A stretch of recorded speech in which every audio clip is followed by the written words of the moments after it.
Whoa, it's trade deadline day for the St. Louis Cardinals and all around baseball. And as positions and players began to move throughout the market, I saw many of you getting a little antsy, and I get it. I get it. The Cardinals hadn't made a move yet. But wow, Dustin May and JoJo Romero are on their way to the Milwaukee Brewers. We're going to break down that trade, and then we've got you covered the rest of the trade deadline until 5 p.m. Central Time.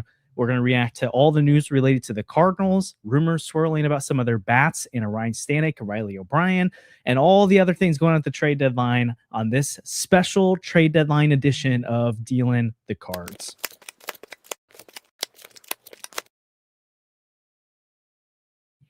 Hey, welcome into Dealing the Cards. Josh and Andrew here. We're going to get Sandy at some point. I'll probably have a couple other special guests join us at different parts as well. We'll see.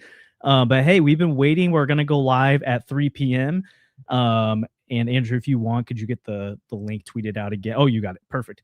We were going to go live at 3 p.m., but obviously if there was a trade beforehand, we were going to wait. And honestly, kind of nice of Heim to wait a little bit in the day for us to be able to just react to it all at once instead of doing emergency pods. But here we go. Dustin May, JoJo Romero, two of the Milwaukee Brewers. We're still waiting to hear the return. I'm sure it's probably Jackson Chourio and Jacob Mizorowski. I'd be surprised if it's not those two at least, but I'm just joking. But as we're waiting for the price and everything, I would love to hear in the chat what you guys think in general just about the idea of going to Milwaukee.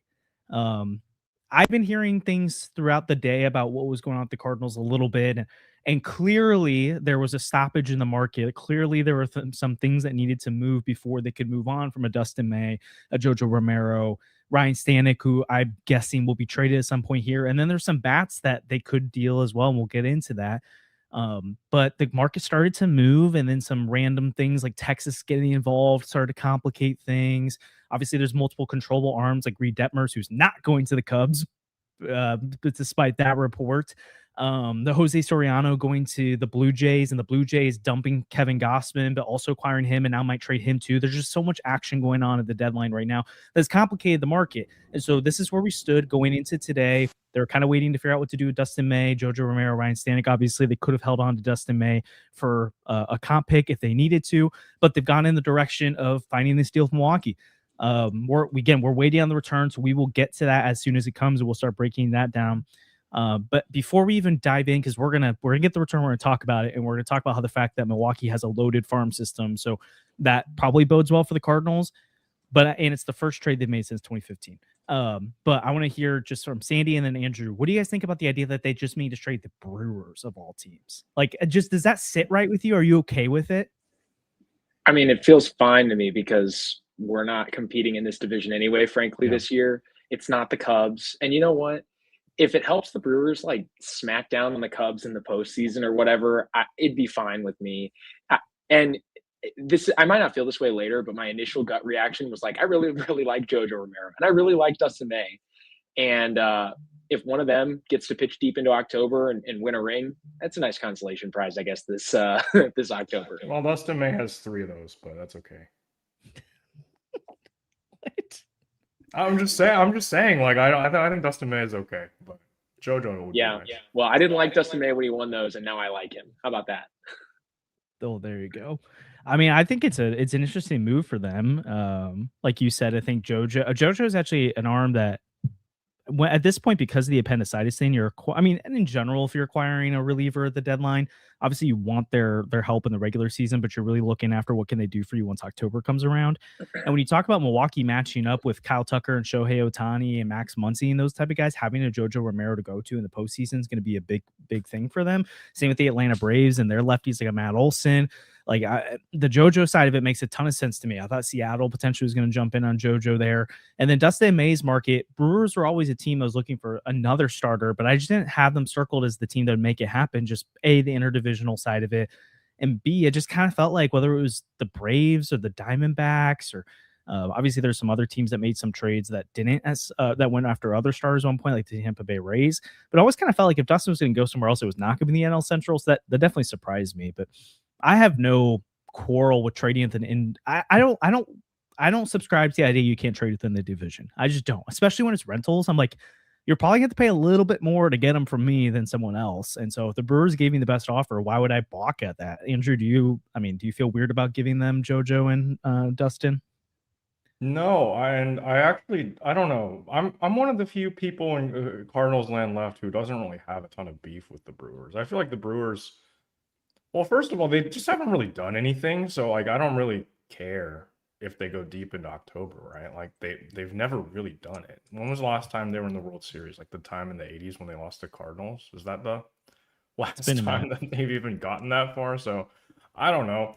Good for them. Go make some noise in October. Save baseball from the lockout or whatever. I don't know. I don't buy into that narrative either, but you know, I think it's totally fine. Whoever was going to give you the best package, even if the Cubs were going to give you a good package, like that's fine. It would hurt a little bit to see Jojo Romero pitching for the Cubs. I don't think I got as attached to Dustin May. I definitely still like him, and he gave us some good moments. But yeah, I mean, I'm not too opposed to this, and honestly, like I like the Brewers farm system a lot, and hopefully we figure out what was in the package and we end up really liking it. I don't think it's going to blow our minds necessarily because the starting pitching market hasn't really broken the way that the Cardinals would have probably expected it to do. And Jojo Romero, you look at his metrics, they're not great. Like he's had results this year. He's been able to overperform those metrics, but I'm still a little bit skeptical on how he'll be able to fit into like a contending bullpen. But I'm hopeful that Heim got the best return possible. And if the Brewers we're gonna offer you a better package than the Rays or the Phillies, and I guess they packaged both of them together for the Brewers, but good for Heim on getting the best return possible. Yeah, the one thing that scares me about Milwaukee, but I think it's negated for me by the fact that Heim has done a good job identifying the right talent so far. But it's that usually when you trade the Brewers, you kind of like don't like what you get out of it later, and they end up making like it feels like JoJo's just gonna have like a sub 2 ERA the rest of the year, and Dustin May is just gonna like win them the World Series, and we're gonna be like, what the heck happened in October? But again, it doesn't really matter. Like Milwaukee wins the World Series because whatever, as long as Cardinals got the return they need, that's what they need to be doing. They've also never won the World Series. No, it's fine. I don't care about the Brewers. Like it is what it is. Like they're a little bit. Yeah, it's not like the annoying. Dodgers did anything this weekend that could tilt the scales at all. I mean, who knows? Oh yeah, they're ruining baseball. Yeah, the Chris Bubich trade was crazy. Yeah, I can't believe they're allowed to add him. I can't believe the league didn't block that. I know they added some dude from Detroit that was like, but then Bubik, it was like, all right, here we go. Yeah, Tarek Skubik, that guy, he's pretty good. Tarek Skubik. Yeah. I mean, yeah, whatever. We'll have 6 months to talk about that. So yes, we will. Yeah, still waiting on the return. We'll make sure we get that out to you guys as soon as possible. But yeah, I mean, it's an interesting trade. Maybe we'll circle back to Dustin May and JoJo in just a second because it'll be more fun to talk about once we know what the return is. But something we'll start probing because maybe we hear some news at some point is it seems like Alec Burleson's market is hot in terms of teams interested in him. Now, how willing are the Cardinals to part with him? Major question. Lars Nootbaar, also another guy that's been talked about, whether it's Philadelphia, New York, San Diego for both him and Burleson. So I'll be curious to see if there's a deal goes down there. Ryan Stanek, another name. Obviously, the catchy market we've seen pop off. So does Pedro Pages find a new home? Or like, does the Yankees panic and say, hey, Red Sox just got Adley Rutschman and we want a big catcher too? What was it take to get Ivan Herrera, right? Like, do I think that's going to happen? No, but like, we'll see what happens the rest of the way. I guess, what are you guys starting with the left-handed bat side of this? Maybe let's start Burleson because the one that's the most off the radar, and then Newt's, I feel like we're all kind of on the same page if they find the right offer. But I guess, Sandy, what would it take for you at this deadline to move an Alec Burleson? A Godfather offer. What right? is a Godfather offer to you on Burleson? Sure. It depends on the player. What that means different things. Yeah, I would agree. I think on Burleson, a Godfather offer is probably close to MLB ready pitching, plus like a high variance, high upside type player in the middle of someone's system, and maybe more, to be honest. I think Burleson is a really valuable player. I think he's one of the best. I don't know. He's probably one of the best left-handed options right now on the market. He comes with plenty of control. And Alec Burleson still hasn't had a year for the Cardinals where he has good batted ball luck. Now, I know some guys' profiles just don't lend themselves to that. And so maybe there's something there with Alec Burleson.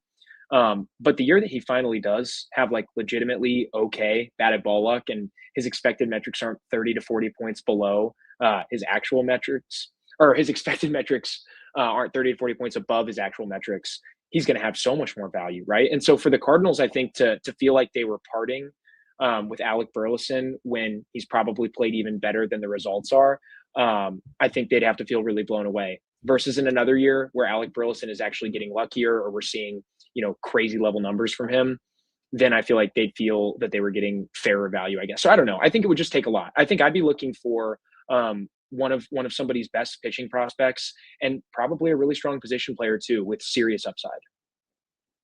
Yeah, Andrew, I guess what is your value on Alec Burleson here? Yeah, I mean, I think they should go for it, right? If they get the right offer and they also don't believe that, they can contend in 2027. We can have this discussion later as, I'm sure we'll have like an hour on here where nothing happens, but I don't think they should move Burleson if they're trying to escalate their timeline for contention, right? Like clearly they've arrived a little bit earlier this year than we would have expected. And it's like a 2 to 3 year timeline that Chaim was talking about earlier. I don't know if that's the case anymore, right? Like Jordan Walker being a good player really changes that. JJ Weatherholt developing as quickly as he has changes that.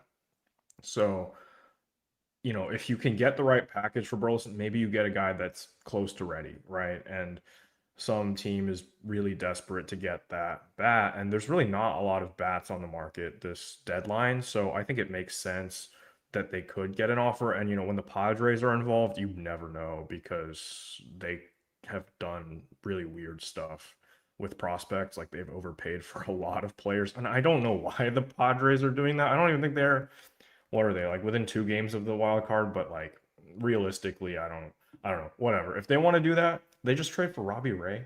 Did I miss that? Yeah, they did trade for Robbie Ray earlier. I don't know what they're doing, but they've been willing to overpay prospect packages for guys like that. So if you get a huge offer, then sure, go for it. But I do think that there's maybe a little bit more. Like I would need a lot to move Burleson, considering I would expect if I was running this front office to at least put together a more competitive team next year and focus my off season around, trying to make the playoffs instead of,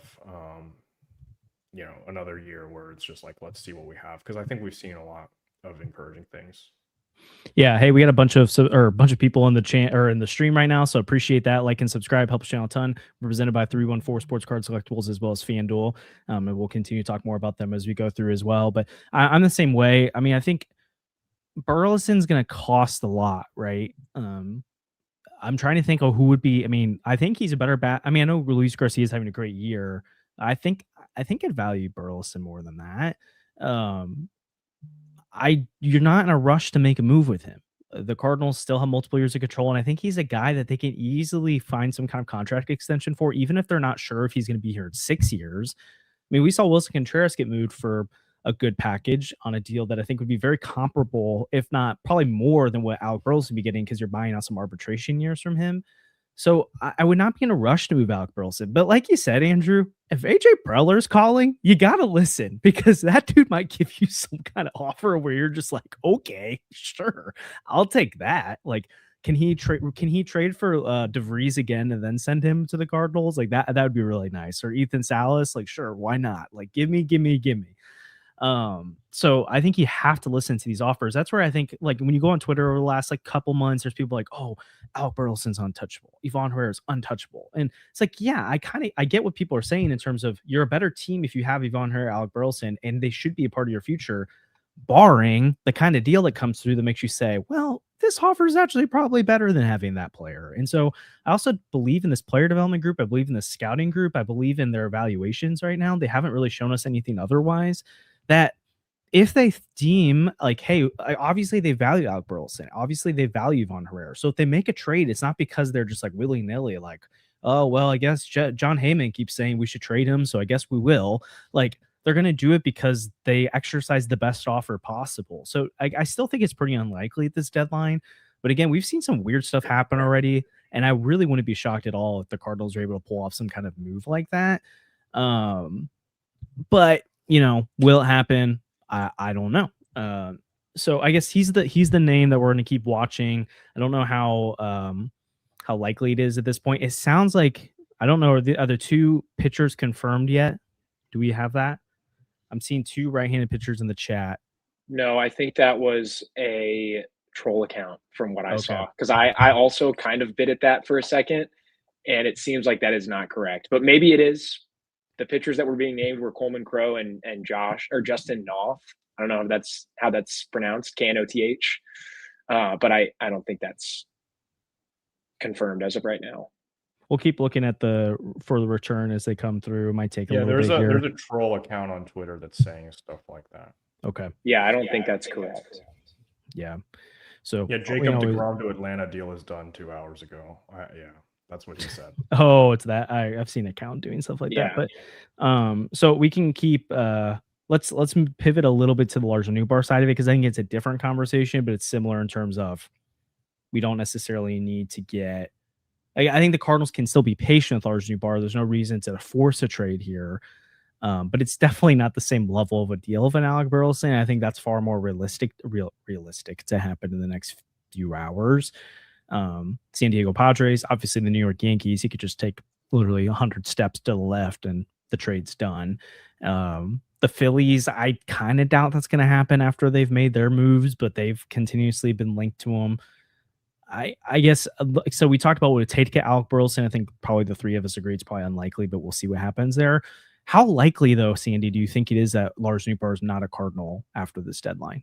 Well, I guess before the end of this deadline, I should say. Well, considering we've only got 2.5 hours left, and I don't know what kind of movement there's been on the Lars Nootbaar front, but it just feels like this is going to take some time. I don't know. A Lars Nootbaar trade feels a little complicated and a little weird to me, especially with the year of control and potential work stoppage. So I think there's a lot to consider there.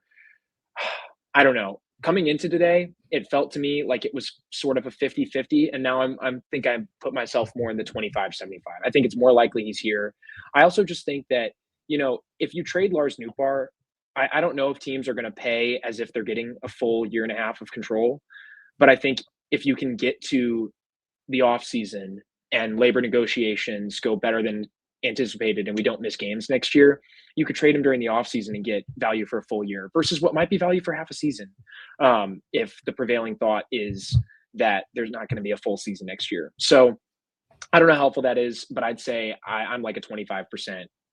I'm feeling he's traded right now. I think that's kind of where I was even before today, because like New hasn't, like he started off really hot and then it's slowed down quite a bit. He has played poorly. He's got a sub 700 OPS now. Yeah, 95 WRC plus, worth 0.5 WAR. I think I think his ex-WOBA is like quite a bit higher than his actual WOBA right now. So it's not even just like, oh, the hard hit rates are strong. It's like the expected stats also say he should be better. So I don't think he's that bad, but I also just don't know. It just depends on how teams value him, and it's hard to know. Like, dude, I don't think you need the moon for Lars Nootbaar, but I also don't think you should just sell him for scraps at this point, because what stops him from having a really strong second half, and then a team in the offseason would have given you more. Or even if there's a work stoppage, like my guess is a producing Lars Nootbaar next deadline gets you more than again, this is just my thought, than what he's going to get you right now, even with that extra control. But I could be wrong on that. And also, you'd have another year to prove he's healthy, like he hasn't gotten hurt again, so that maybe some teams would feel a little bit better about that. But I guess it's just so all over the place right now with Lars, and I just don't think you have to make that move. And I know that people want to see Joshua Baez, and like I don't think they need to rush that. And B, even if they keep Newt, they can find at bats for Baez later in the season if they want to. That's not going to be a problem. Like Nathan Church will not prevent them. Like, later in the season, if they're out of it, I mean, they sold Dustin May and Jojo Romero. They just told you where they think they are. They're not going to care as much about center field defense. Okay, like when Michael McGreevy's on the mound or when Libby's on the mound and stuff, they're going to be like, it's okay if there's some not great defense at times because we needed to fit Lars and Joshua Baez into the lineup versus right now, right?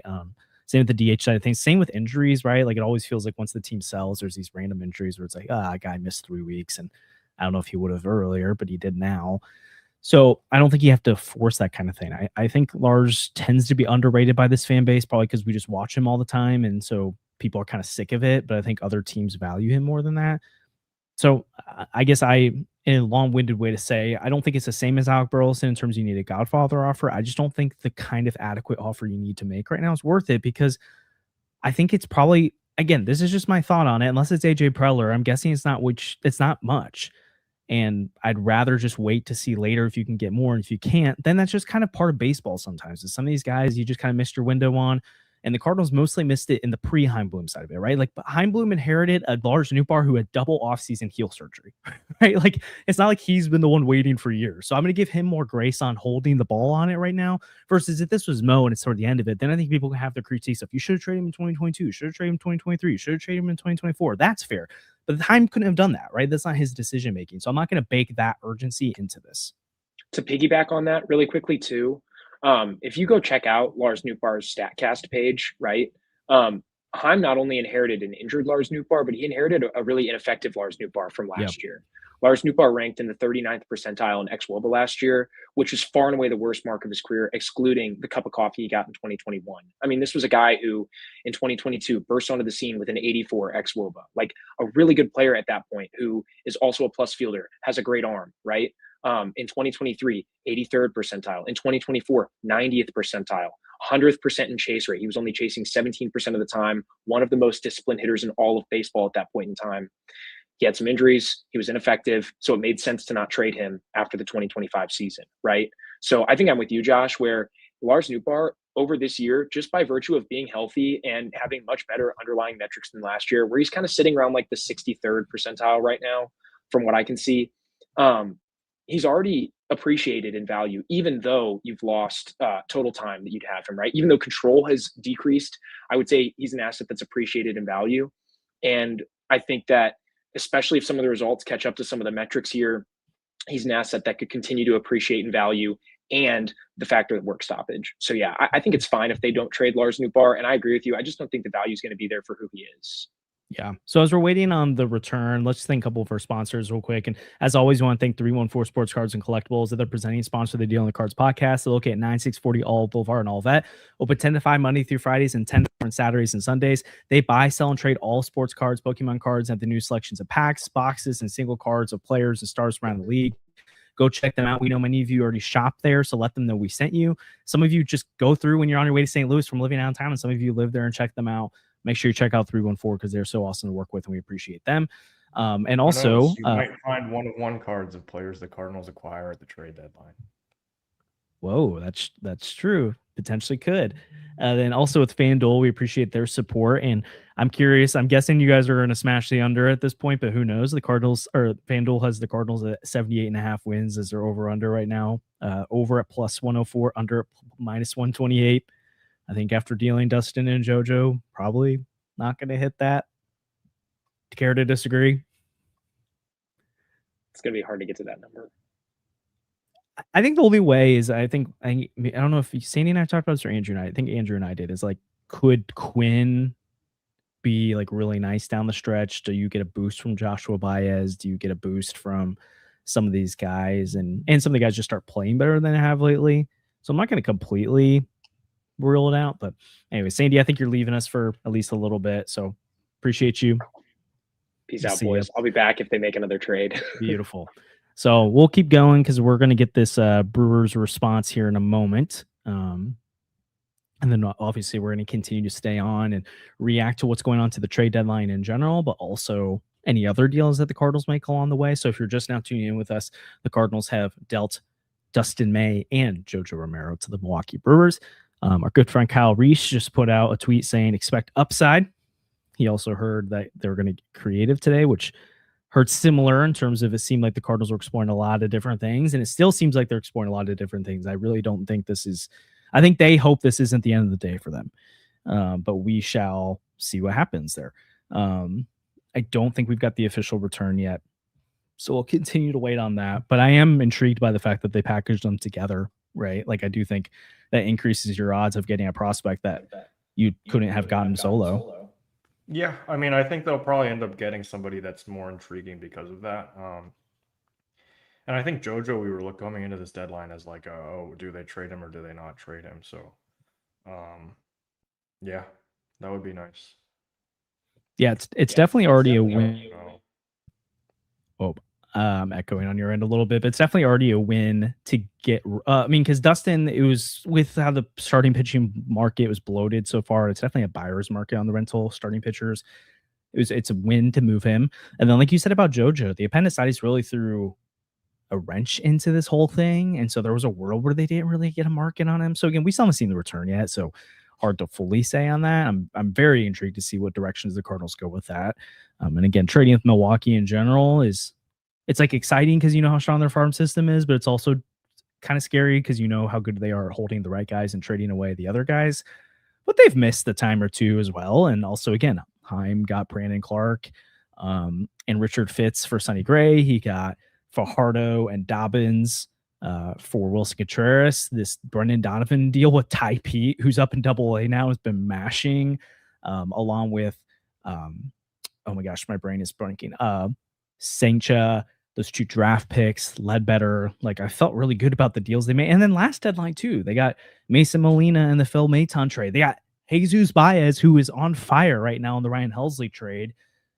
Makes me feel pretty good right now about what they're looking at. So that should make I think that should give Cardinal fans some confidence. It doesn't guarantee anything by any means, but this also isn't like we shouldn't attach the 2023 deadline to him, right? Like he wasn't here, he wasn't doing that stuff.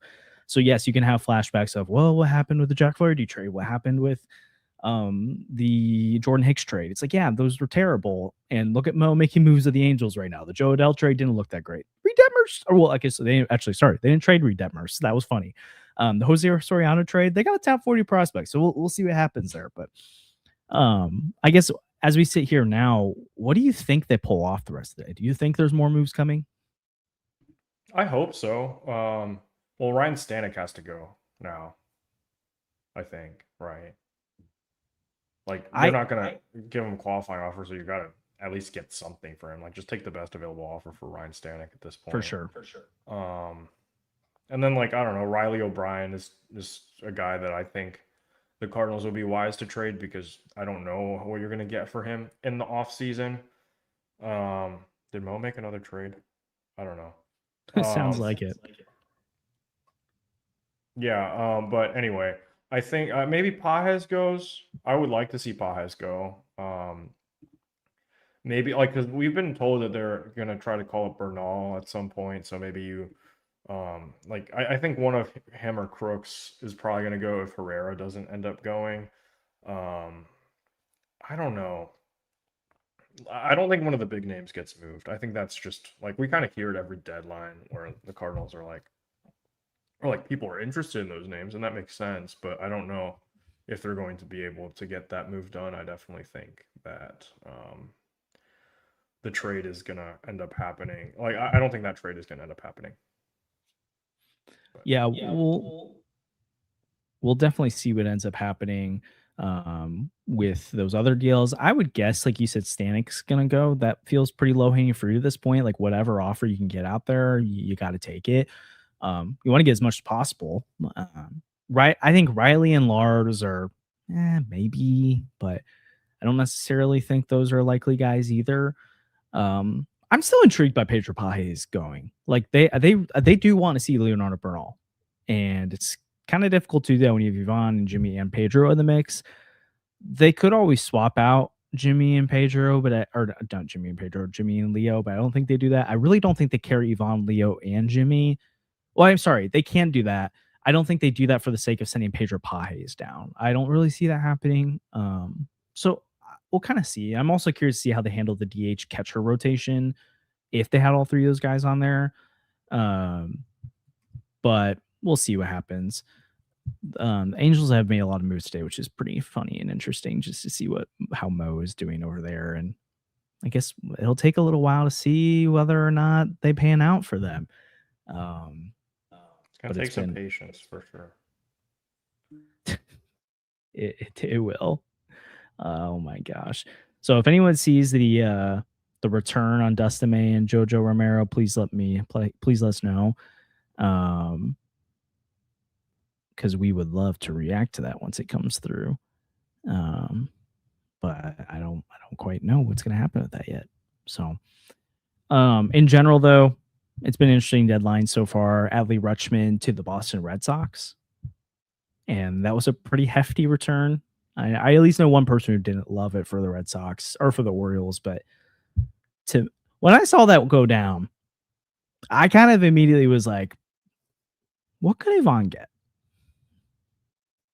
I'm just saying. Like I'm not team trade Ivan by any means. I love him and I think he'd be a great fit to stay long term. And I do believe he's a building block for them. I don't think the Cardinals want to part with him. I don't think that's the plan. But in the same way that it sounds like they're listening on guys, I'd be listening on Ivan right now if the catcher market's that hot. I don't know. Do you think it's wrong to listen to Ivan right now? No, I think you should be listening on anyone. I don't know. Like again, that's a guy that you're really gonna have to get a great offer for. But if you believe in Crooks, if you believe in Bernal, then I would definitely be open to trading Herrera. Yeah, and again, I think it's the same conversation we just had about Alec Burleson, where you have to wait for the right offer to make a move like that. I don't think the Cardinals are going to do any kind of a trade with the Devon Herrera type otherwise. But we'll see how they go with that. And again, I still think it's pretty unlikely. So we'll see. Someone just said they got cash for May and JoJo. That would be insane if that was the case. So we'll see. How do you feel about the Cubs getting Gossman and Braxton Garrett? I mean, do they get two? Or I guess they're not going to get Detmers. I would guess not. But yeah, I think like they're making good moves. Like they're trying to compete, and they're really definitely going to need the pitching because they're pitching. They've just suffered so many injuries. So I think it's interesting. I don't think it's like going to put them over the top. I wouldn't say that they're. I don't know. The Dodgers have been crazy, so I don't know if anyone from the NL side is even going to get into the World Series at this point. But like they're probably like maybe fourth or fifth on my tier of like National League contenders. It'll probably be the Dodgers, and then like the Brewers, Braves, Phillies are probably better. So wow, you've got the I'm Phillies not too above worried them? about them. I think the Phillies will figure it out. Yeah, I could see it. I actually kind of think it just depends on what version of the Cubs you're getting, because they're so streaky. And I think when you get the good version of the Cubs, I still pick the Dodgers, but I think they could beat the Dodgers. I really think it's possible. Especially if you're going to get good Gosman and you get the good version of Shota and you get the good version of, I know, but like it's possible. I think Milwaukee's more interesting this year than they have been in a while, but I still would be skeptical of that. Oh, here we go. Sounds like we've got the review of the return. So per Katie Wu, Ragsdale and Fries, I'm guessing. Not Fries. Anyone know? Two outfielders, probably high upside guys, because they're double A high.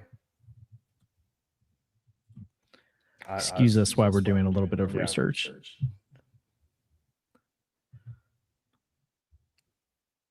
I think it's Frias, but I don't know. And then Ragsdale. I do think it's Frias. I've heard that before, but I will name check.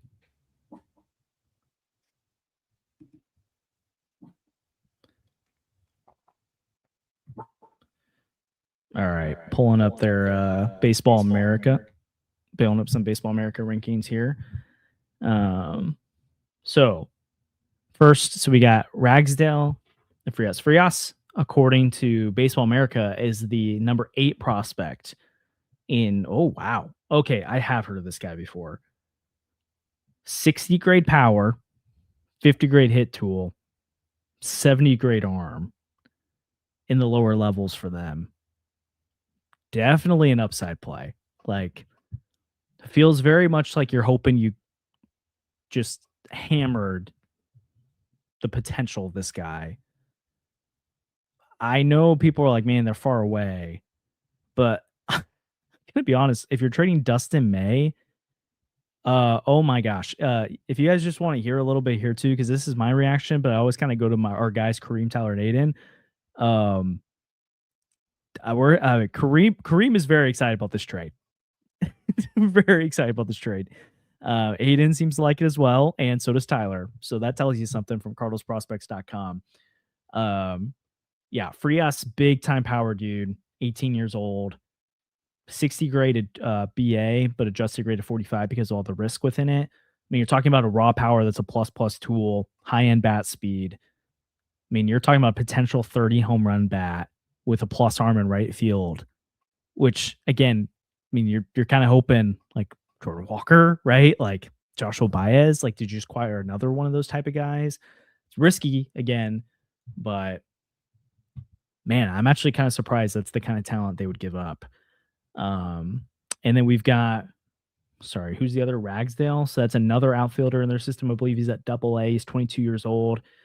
Definitely more of his calling card right now is his speed and his defense. 70 grade speed, 60 grade defense. Kind of Victor Scotty in the terms of prospect wise. 45 grade hit tool, 40 power tool. Seems to be a really interesting piece though.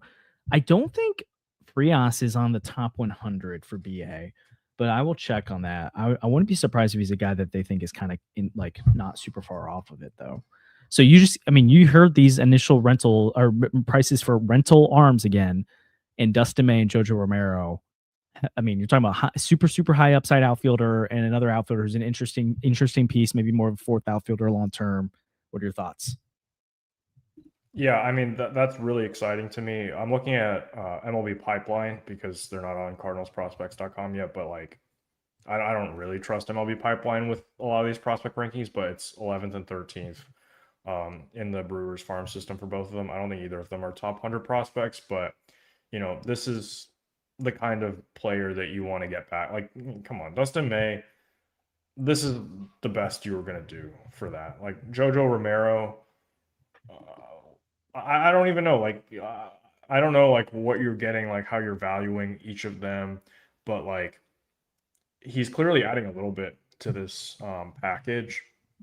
And Frias is ranked third on Fangraphs. Fangraphs is even worse with prospects, I feel like, but because they said we had the best farm system in all of baseball like last year. But anyway, yeah, this is really exciting.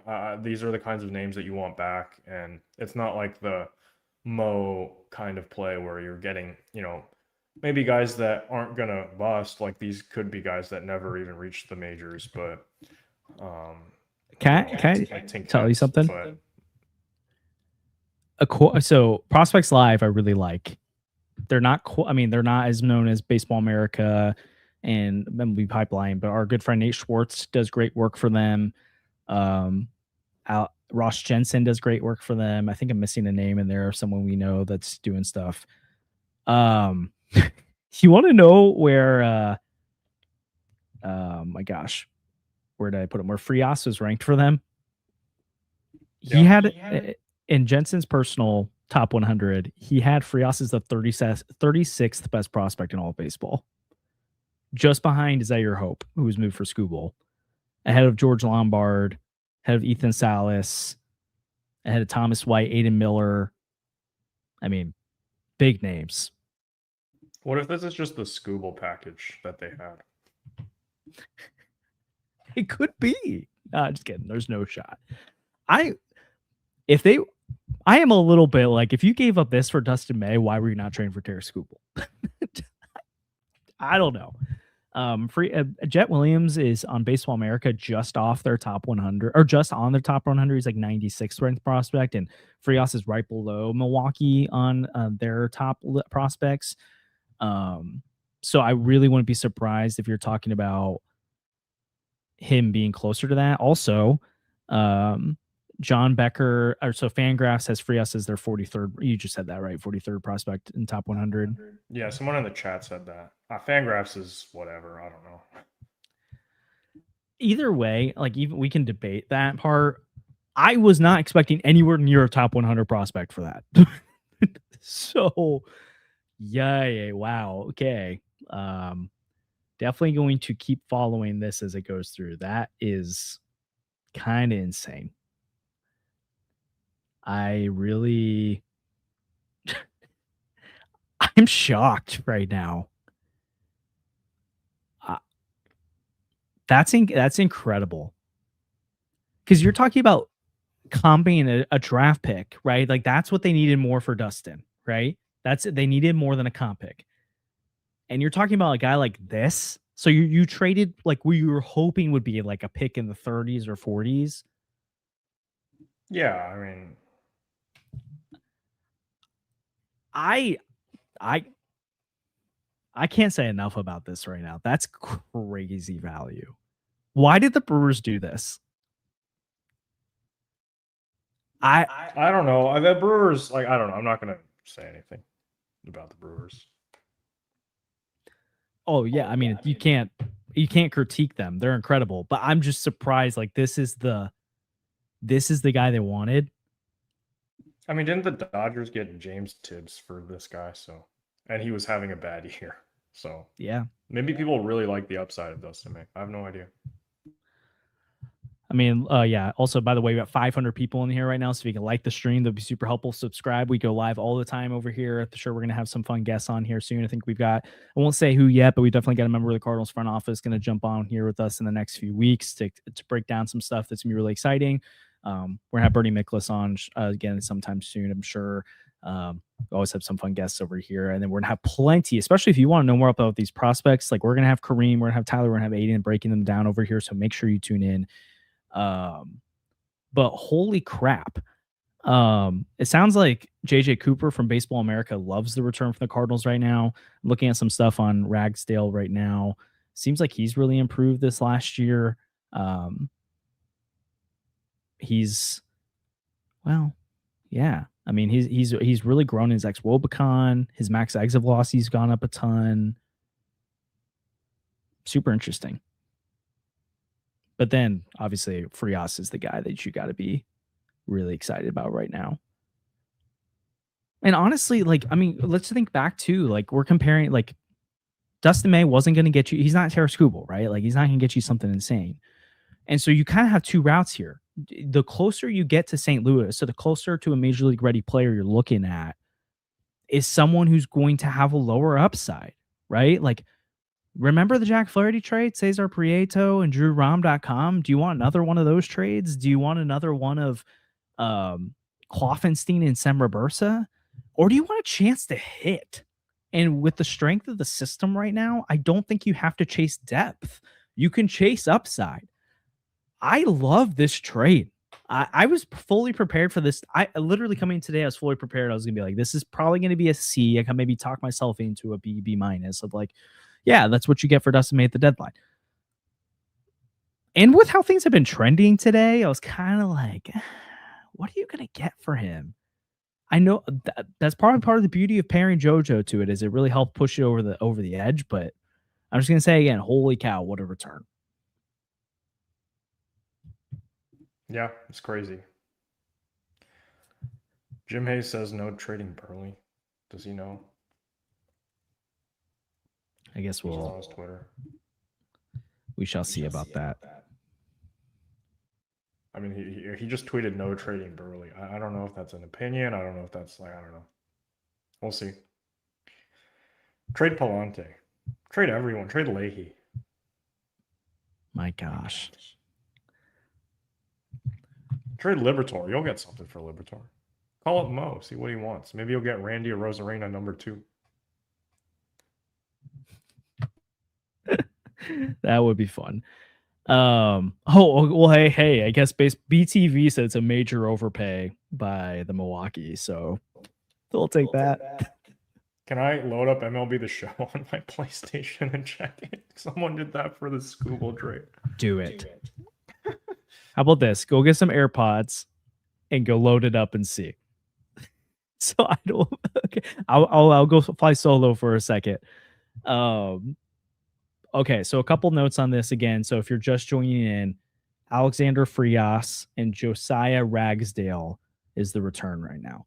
There is a lot of helium with Frias, and I hope I'm saying that right. If someone knows I'm saying it wrong, feel free to let me know, because I am more than happy for you to let me know that. But we are hearing great things about Alexander Frias, and Ragsdale is a guy that seems to have been turning things around a little bit here in AA. So that's an exciting thing. Again, I think at the end of the day, if you're talking about the Cardinals here, again, I know some people were like, man, I hate the idea of rebuilding and hate the idea of trading for the future. Prospects are prospects. And all those things are true. There is no guarantee these prospects will work out. This could very well turn into the 2023 trade deadline, where you still haven't seen Takeo Roby debut. You still haven't, like, Thomas JC just hasn't been at the major league level yet, although he's turning things around in Memphis right now. Drew Rom's gone. Al Kloffenstein's gone. Robert's kind of in no man's land. Showalter, I think, is gone now. Or like, you know that it's been bad. But then on the flip side, you look at what just happened in this offseason, where, again, the Cardinals got Brandon Clark and Richard Fitz in the Sonny Gray deal. They got Hunter Dobbins and Yokera Fajardo in the Willis Contreras deal. In the Brendan Donovan deal, they got Ty P, who just got promoted to AA after tearing up high A, and Saintcha, who's now in AAA, and the 2 draft picks, and Ledbetter. And now you just turned a rental arm in Dustin May, who you signed for $12.5 million because no one really wanted him, and he hasn't been healthy in years and had a bad year last year when healthy. You turned him and JoJo, who hasn't been his best this year, but it's still decent. And honestly, I think most of us were thinking, like, have you seen the lefty deals that have gone down the market so far? Like, I've not really loved the returns on them, and I kind of thought that's just what you're going to get for JoJo. And they just turned into a guy who I think could honestly be one of the best prospects in the Cardinals system in the near future. I don't think we can overstate this. Like, it doesn't mean it's going to work out. It's just like, it's exactly the type of deal I would have wanted them to make. Sam, if you can send that previous message again, it's going to be hard for me to find it, but I would love for you to send that. Oh, here we go. Frias had a 117 exit velocity as an 18-year-old. That's nutty. That's crazy. And the fact that you're getting a guy that kind of power that also doesn't, like, the hit tool can improve, but I think I saw again it's like a 50 grade hit tool already, which is above average. For Dustin May and JoJo. I'm just, wow. Like, I was cooking, man. It's crazy. Did you load it up in MLB The Show, or are you doing that right now? I'm trying to do it right now. It's been a while since I've played franchise, so we'll see. I'd love to see. I will say it is one of those things where when it's MLB The Show, also Mike's situation a lot better now.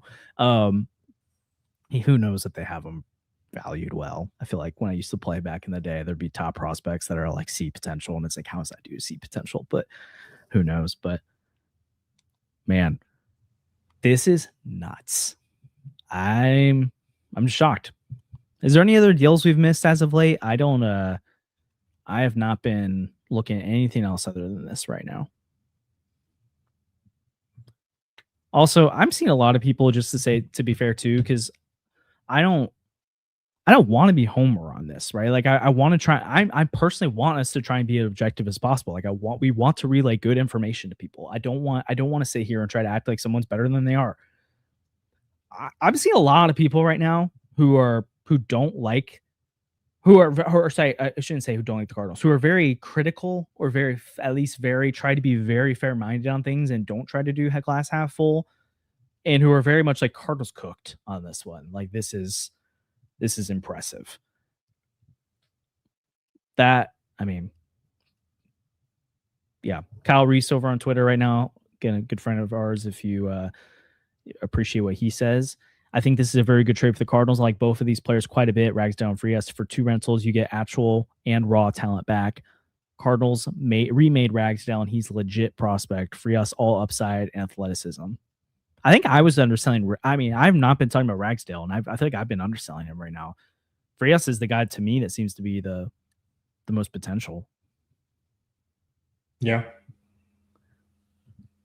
I don't think any of these guys are on MLB The Show. They have like a bunch of NPCs. I don't think these are actual people. That's funny. Some of these are like not real people, but that's okay. Technically, it does reject it because you can't actually trade for them. That's Yeah. how valuable they are. Yep. Wow. Wow.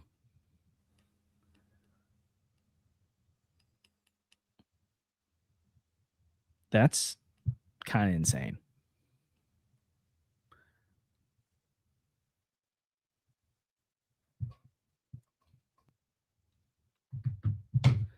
So we'll continue to watch this as we go through. Sorry, I know might get some awkward pauses in here because we're trying to get things in real time as well. But holy cow. Seems like the Cardinals have done very well here. I guess, Andrew, maybe because I have a couple things I need to do real quick too. If you want to react to or think or process this for a second, what do you think if this is all they do, how do you think the Cardinals did this deadline or at this point? Well, they need to trade Stanek for sure. I feel like that's the bare minimum was Stanek in May. So we'll see. Like I guess Romero. I don't know if they traded May and Stanek for this package. I think I'm still happy with it. I think it's still, an A like minus at least trade deadline. Well, maybe B plus trade deadline. So at this point, I don't know. At this point, I would be shocked if they get something really good back for Stanek too. But we'll definitely have to see with that. I would like, before like it becomes an actual like true A, I would like them to trade Riley O'Brien.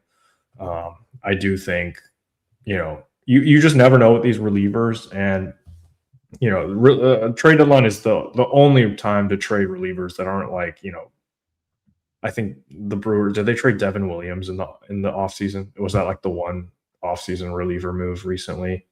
Like, unless you're giving up a reliever of that caliber, which I don't think anyone's trying to say that Riley O'Brien is that caliber. I think they need to get it done this offseason or this deadline, because I don't think they're going to get it done this offseason, and I don't want to wait until like, next deadline or later. So yeah. I would love to know, like, there are some people throwing their like, and again, we welcome all takes and opinions in here, and you can, especially if you know these prospects and you're not a big fan of them, like, more power to you. I definitely don't think you have to like the deal. But I have some people say this is terrible, and I want to know why they think that, because there's nothing on the surface to me right now that makes this look like a terrible move for the Cardinals. So feel really good about that. And also, again, it gives me confidence if we somehow see Ivan Herrera go across the docket, if we see Lars Nootbaar go across the docket, if we see, I don't think about Ryan Stanek. I have a hard time believing it's going to be a deal that's going to make us react like that. Like, they might get Blaze Jordan back for Ryan Stanek, like a prospect of that caliber. Which, to be fair, when the Cardinals got Blaze Jordan back for Jojo Romero, or sorry, not Jojo Romero, Steven Matz, it's not like we were jumping up and down. But I do think, but part of it is like the last deadline. Like, I remember when we saw the Phil Maton trade, which also I think just should go to show people that we're not going to like homer overreact to it. When the Phil Maton trade went down, we were not doing cartwheels. We were kind of like that. We were like, that's it. And same with the Steven Matz trades, like Blaze Jordan. And so far, Heim's evaluation on these has just been good. And so it doesn't mean he's going to nail all of them, but you keep looking at them. It's like, man, the track record's just stacking up. So that's part of baked into this, is that you have that already belief in them. But then when I'm looking at Baseball America, I'm looking at Prospects Live, when I'm looking at people inside, outside the organization, both saying they really like this return. Holy cow. Like, this feels like a really big get for them. And again, I don't think we can overstate it. It's hard to multitask, look at a live stream and look at like what's being said online right about it. And I'm trying to get other people's opinions in here, so it's not just us off the cuff. But it really feels like people think they've stacked up. Oh yeah, okay. JJ Cooper, so Baseball America's senior editor, Frias joined their top 100 in July. They slid him off for their draftees, but he's slated to rejoin the top 100 in their update. So they got a top 100 prospect according to Baseball America in this trade. Yeah, I mean, like, usually we all say that. I mean, I don't know. I'm not going to make these comps, but like you need to go out there in the offseason, even if you're rebuilding, and sign at least players to fill your like real holes. And the Cardinals are missing starting pitching this offseason. Like, they needed to go out and get somebody. And, you know, a lot of teams might go out and fill that spot with, you know, a Bruce Zimmerman or something like that. But the Cardinals did it with Dustin May. And I think for the most part, like, this is the kind of, like, this is probably the best outcome for Dustin May, right? Like, I don't think Dustin May's season could have gone any better, because there was like a real world where he comes into spring training and his UCL pops. And it's like, well, there goes $12 million straight down the toilet. And that didn't happen. He stayed healthy and he really got unlucky. His ERA, what is it? Like 4.38 is like really bad compared to his metrics. You look at his Savant page, his xERA is 3.9.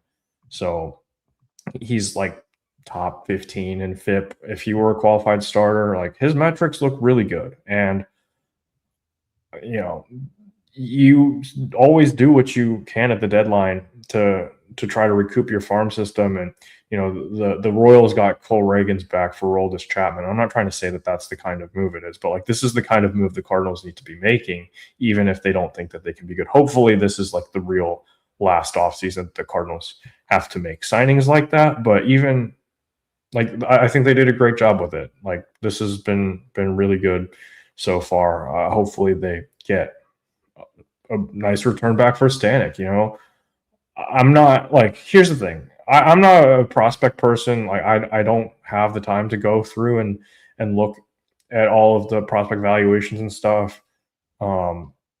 Because, like, you know, I just do a lot of other things in the Cardinal space. But at this point, Chaim Bloom could go out there and get like some guy from the Savannah Bananas. And honestly, like, I would be like, okay, sure. Like, let's see what he can do.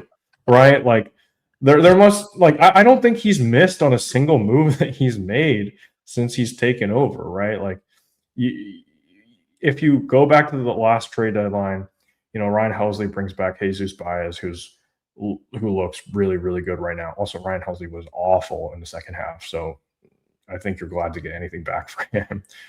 And then Steven Matz gets you Blaze Jordan, who's already up. He's not been great, but I don't really care about what you get back for Steven Matz. He wasn't really like a relevant piece, but I do think that, you know, getting back a player who is at least kind of making an impact at the big league level just a year later for a reliever is pretty insane. And then, you know, you traded Phil Maton for a guy who's already in the AAA rotation. Who was the other guy they got back for him? In the Maton deal, they got Skylar Hills too. Okay, I don't think I've heard anything from him. I think he's been hurt whatever. Yeah. But, you know, Mason Molina is already in the AAA rotation. Could see a call up at any point. So, wow, you know, that's been great to see.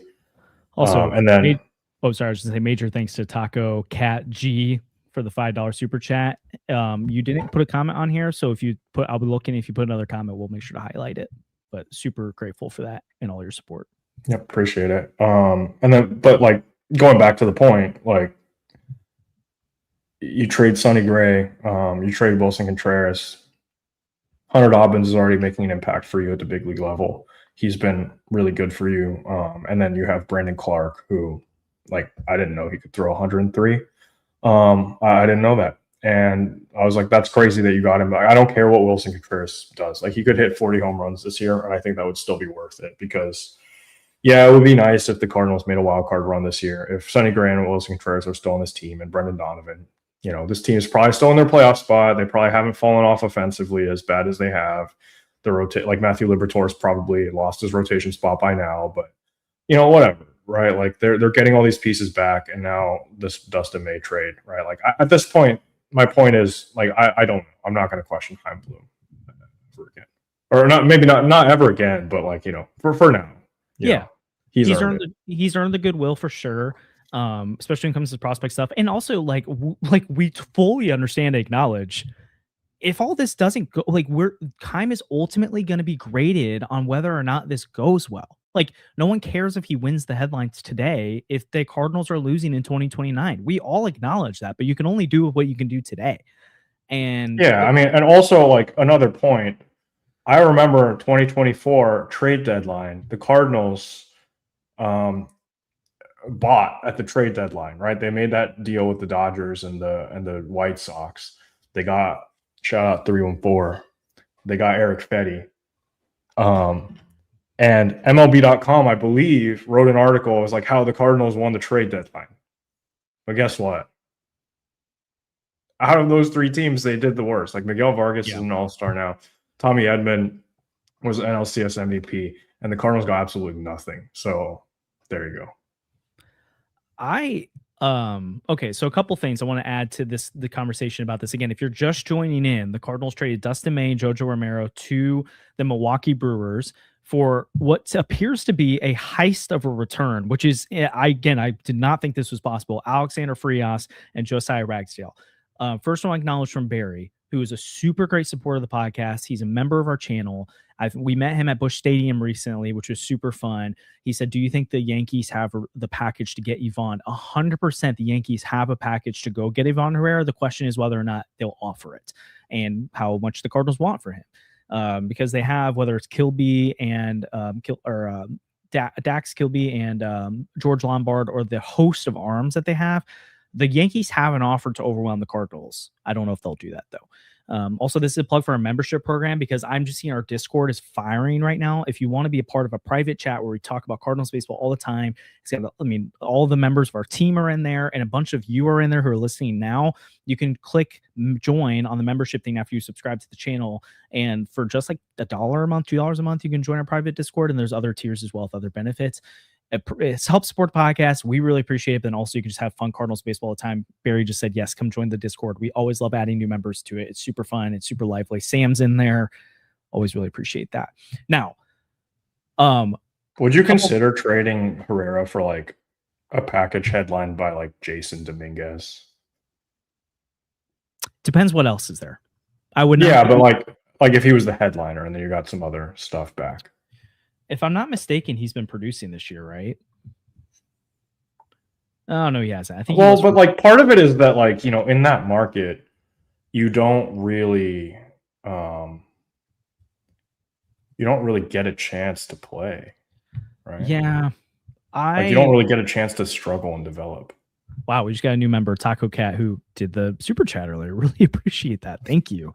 I would be hesitant. But I do agree with you that it's kind of like he's interesting. Just like Michael Busch with the Dodgers, right? Like he was never going to get a chance to like struggle at the big league level. Yeah, but we really only saw 2025. He started to break out a little bit, but even then it was just a 719 OPS. Okay, apparently the Padres are pushing for new Bar Burleson right now. I would probably want more as the headliner at this point for Ivan, or it'd have to be really strong pieces outside of it. But it's interesting. Barry, I know you're patient, and so we'll get to it in a second because I just want to finish this point about it, but we'll talk more about the Ivan Yankee stuff because I think it's a really interesting conversation. I wrote about it earlier. Hey, MLB, so we just talked about Baseball America just said they're going to put Frias back on their top 100 in it. So like, he's going to be a top 100 prospect. So the Cardinals acquired a top 100 prospect in this trade for Dustin May, which I would not have told you I thought there was no shot they're getting a top 100 prospect for Dustin May. No shot. So already impressed there. Then Josiah Ragsdale also made their hot sheet today, which they do every single week. They do a thing with prospects who have been popping off and are guys that are. So this is before the trade. So this is what they said about Josiah Ragsdale, who I consider to be the second piece of this trade before the deal. Said the scoop, with his next home run, Ragsdale will reach 20 doubles, 20 home runs, and 30 steals in the season. He's also hitting .316 and is he's seventh in the minors with 85 runs scored. It's nearly an impeccable season for yet another rising Brewers prospect. Ragsdale hit 10 home runs in July over a 9 over a 10 game stretch. What's remarkable is about 5 of his home runs is how well the balls carry. When he drove the fly balls the opposite way to left field or lifted them to center field, outfielders just kept drifting back until they realized they were out of room. That's from JJ Cooper. He is a center field prospect as well, which Heim talked about this on KMOX on Sunday, that the Cardinals know where they're spoken for already, right? He basically alluded to the fact that we know second base, we know shortstop, we know first base, we probably know catcher, we know right field, and they're probably baking Joshua Baez in the left field. So one of the headliners is another corner outfielder with just huge potential. So I don't think you could say no to something like that. And the other one is a center fielder who is maybe one of the most exciting, like helium center fielders. And again, he's not one of the most in terms of one of the top center field prospects in all baseball, but he's one of the ones who's popping off right now. And again, it's a Milwaukee system that just continues to produce top end talent. Like I was fully prepared to come on here and just be like, interesting. We'll see what they do with them, and hope a year from now we're like, wow, I didn't really think that guy would be good, but man, I'm like, holy cow. Like, for context too, the Cardinals top 100 prospects right now, or top 30 prospects right now, are Reniel Rodriguez, Joshua Baez, and Liam Doyle. And if that means what's his face is going on there, if Frias is going on there, he instantly becomes the 4th ranked prospect in their system, above Trevor Condon, who was just their 13th overall pick. According to Baseball America right now, their updated rankings to the Cardinals' top 10 in their system goes Reniel Rodriguez, Joshua Baez, Liam Doyle, Trevor Condon, Tegan Coons at 5, then Tanner Franklin at 6, who Tanner Franklin just got up to AA and has been awesome this year. Fajardo, who is killing high A right now. Sanchez, who just got up to AAA. Leonardo Bernal at 9, who is in AAA and about to make his major league debut and has been on fire. And Manuel Luna, who is like, again, with DSL guys, you never know, but Luna has more hype behind him than Reniel Rodriguez did. Then you hit Quinn Matthews at 11, who just made his debut, and maybe is the most exciting pitching debut the Cardinals have made in a while. Takeo Roby 12, Sebastian De Santos at 4. Brandon Clark, who just threw 103 miles an hour as a starter, is their 14th ranked prospect. Ty Pete, who just got called up to AA, has been tearing up high A, is their 15th ranked prospect. Yariel Padilla, who Kareem was talking about, is actually looking like something now, is their 16th ranked prospect. Jacob Odell, one of their breakout pitching prospects, their 17th ranked prospect. And these two guys are going to slot in probably in their top 10. Yeah. That's insane. When Wanbin Cho is unranked. That's crazy. Cal Randall's about to be unranked. D. Kennedy's next year. I think instead of our top 30 prospects, we just do our top 60. They're hitting it. That's the exciting part. The system's hitting a spot like that where they've got depth. Again, obviously, I listen to all these names and we could literally clip it. And if we wanted to have like 3 years of knowledge ahead, we should clip it and look back later. Like, some of these names are going to be like, oh, remember when we used to think Emmanuel Luna was a thing, but he didn't pan out? Like, that's going to happen. But when your whole top, remember when we thought Tink Hence was going to be a thing, and now we don't even care? Like, I don't think I've heard a single thing about Tink Hence since he got DFA'd, because it doesn't matter. Yeah, but I mean, that's part of like 7 Tink Hences in your system now. But if that had happened, if you told me, yeah, I know. Tink Hence was gonna, yeah, but I think you're making the point, like, yeah, and it's like that was a problem, that Tink Hence was really the only guy. Like, Tink Hence can fall off, and we're kind of like, I don't care. Like, I haven't thought about Tink Hence in 3 years. Like, I need someone to give me some reasons to be pessimistic about this, because I don't want to just sit here. I mean, does Tink Hence get traded today? I mean, maybe. Also, we got over 600 people on the stream right now. We really appreciate your guys' support. So again, if you can like and subscribe, it helps the channel a ton. Again, we try to do a lot of good work over here. CardinalsProspects.com team is with us, with Kareem, Aiden, and Tyler, and I'm sure they're going to do incredible content for these prospects and all this stuff coming up soon with Sandy as well, whether it's Birds on the Farm or some of their extra content they do. We'll be going live multiple times a week throughout the season and the off season, like we always do. Again, I want to tease, we've got a member of the Cardinals front office who I'm really excited to interview. So he's going to give us some good stuff, who's going to be coming on here soon after the deadline to talk about some of the system and all that, which is really exciting. Yeah. We're going to have Bernie come on again soon, I'm sure, because Bernie's a good friend of the show. I think we'll try to do some more player interviews and alumni interviews. So we always try to bank in stuff like that, and we just talk about the team. So if you're new here or not subscribed already, we really appreciate the support. And we do a bunch of giveaways all the time too with 314, which again, want to plug 314, the presenting sponsor of Deal in the Cards podcast. Always appreciate their support, as well as FanDuel and the support they've given us too. We'll tell you even more about them as we go on again. But I do want to kind of chuckle a little bit that like there was a little stretch there where people are a little antsy, just a little antsy about this deadline. And holy cow, they've pulled it off so far. Also, Owen, thanks for joining the membership again. If you're new to the channel, you can also join the membership and get invited to our private Discord where we have Cardinals talk all the time. And so, Ryan, again, member of the channel, really appreciate your support. Thanks for calling us legit. We appreciate that. But yeah, if you want to have Cardinals talk all the time with us and with other people who are plugged in, again, join our private Discord. You can do that by becoming a member. But so Beyond the Halo, one of my favorite accounts from back in the day. Shout out them. Mo Cooked.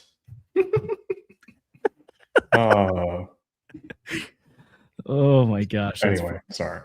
No, it's great. I'll be curious to see, do we see a Nolan Gorman trade at some point? Does Nuke get traded? Does Burley get traded? We'll see.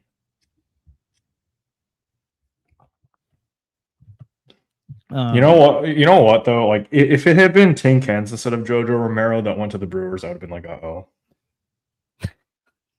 That's fair. That is fair. But okay. I'm guessing we're okay because there's enough helium and people who've said it's going to be okay. But apparently Derek Gould said the deal's not official yet.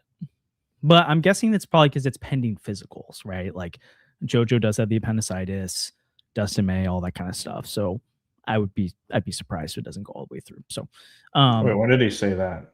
It's probably in his story. He's always about this stuff. Like he's always gonna tell you, because I mean that's his job, is to.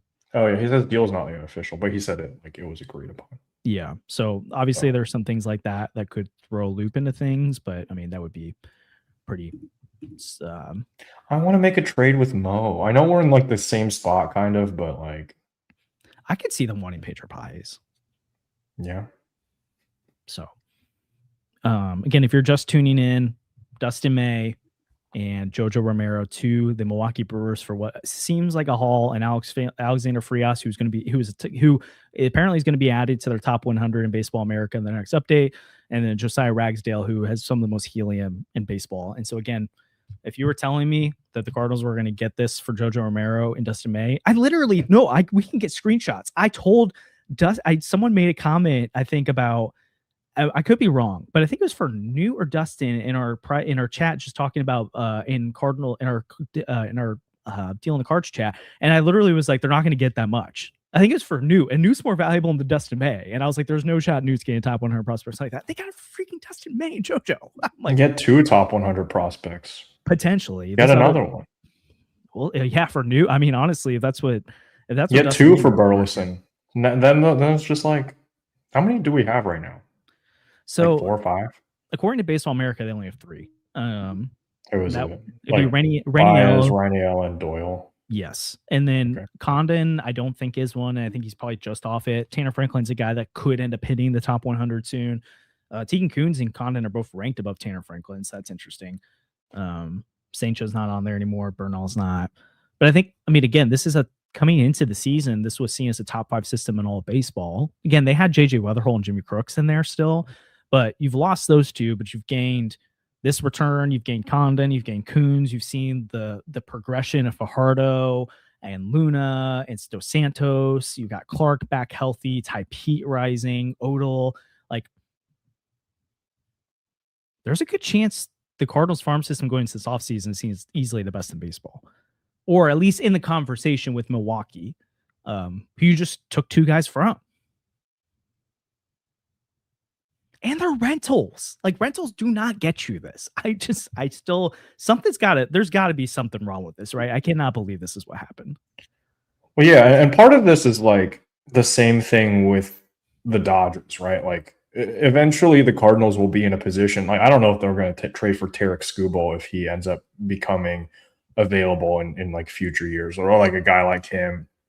But like the Dodgers traded for Tarek Skubal and they gave up one of the best prospects in all of baseball. But I don't think like it doesn't really matter because I think they have 7 top 100 prospects. So eventually when the Cardinals are ready to contend and they have Jordan Walker locked up, for example, and then they, they have this guy, this right fielder, like they don't need to play him. Like maybe they have DH open, but maybe Ivan Herrera is full-time DH at that point, and you have Bernal has broken out and is your catcher. Then you can go and take the guy that you just got from the Brewers. Like he doesn't have to play for you, and then you can go out and trade for. I don't know. Oh, I was like, where are you going with it?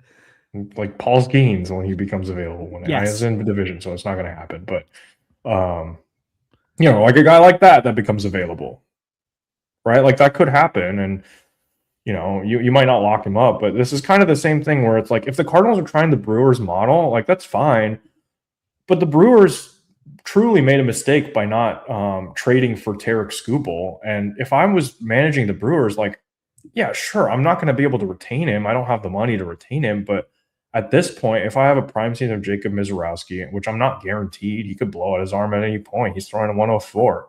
So, like, I'm totally willing to make that move and try to get the kill shot, or like at least, go toe to toe with the Dodgers, the Braves, whoever in the National League, because it really doesn't affect my farm system, right? Like the Brewers could have made the Tarek Skubal trade and their farm system would have been fine. Like it might have been a little bit worse, but that's what a lot of these guys are here to do, right? Yeah. So a couple things with that too. Also want to acknowledge Ryan's been a member for a month, which is super fun. Alex just joined as a member and gave us a super chat. Been wanting to join and do a super chat for a while. You guys are awesome. Thanks for the content. Thank you. We really appreciate the support. Like seriously, it means the world to us. Whenever we get to meet you guys in person, you guys support us, talking to the Discord. Anyone who just watches the channel, it means a ton to us. So we really appreciate it. Again, you can find some more of our work, whether it's in our Discord, like I'm writing for MLB.com and Redbird Rants. I know,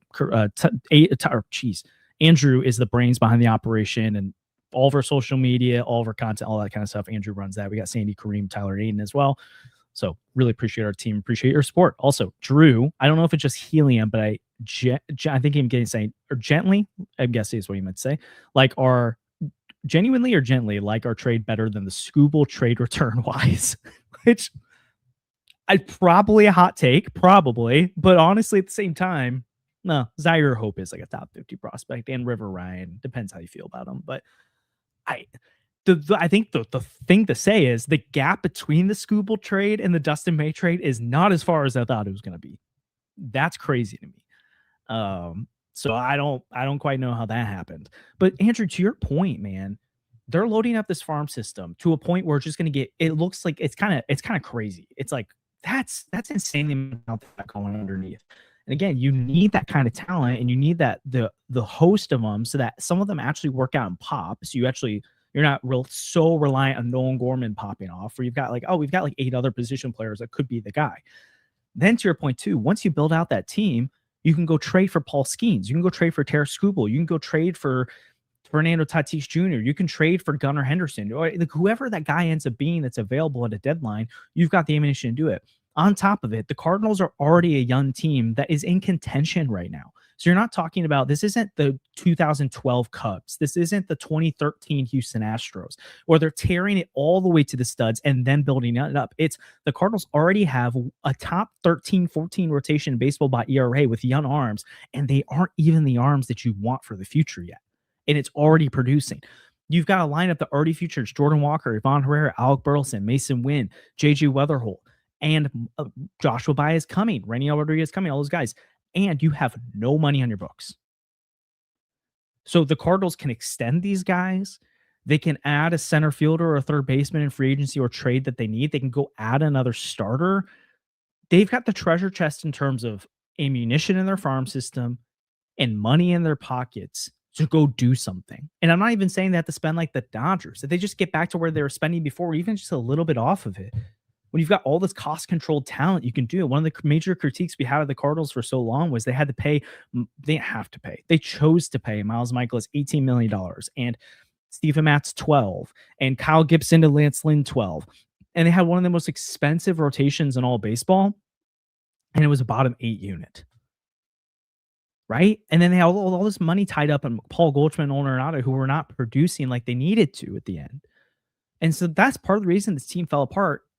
And they were doing that majorly because the player development in the farm system were just not it, right? Like it just had fallen off. And So yeah, the Cardinals are not real contenders right now, but like if you're telling me year one of the rebuild while they're also still tearing pieces off the roster, they can be in the wild card race up till the deadline, like kind of impressive to me with it being the young team. And then you've got this farm system beneath it. Like it's pretty insane.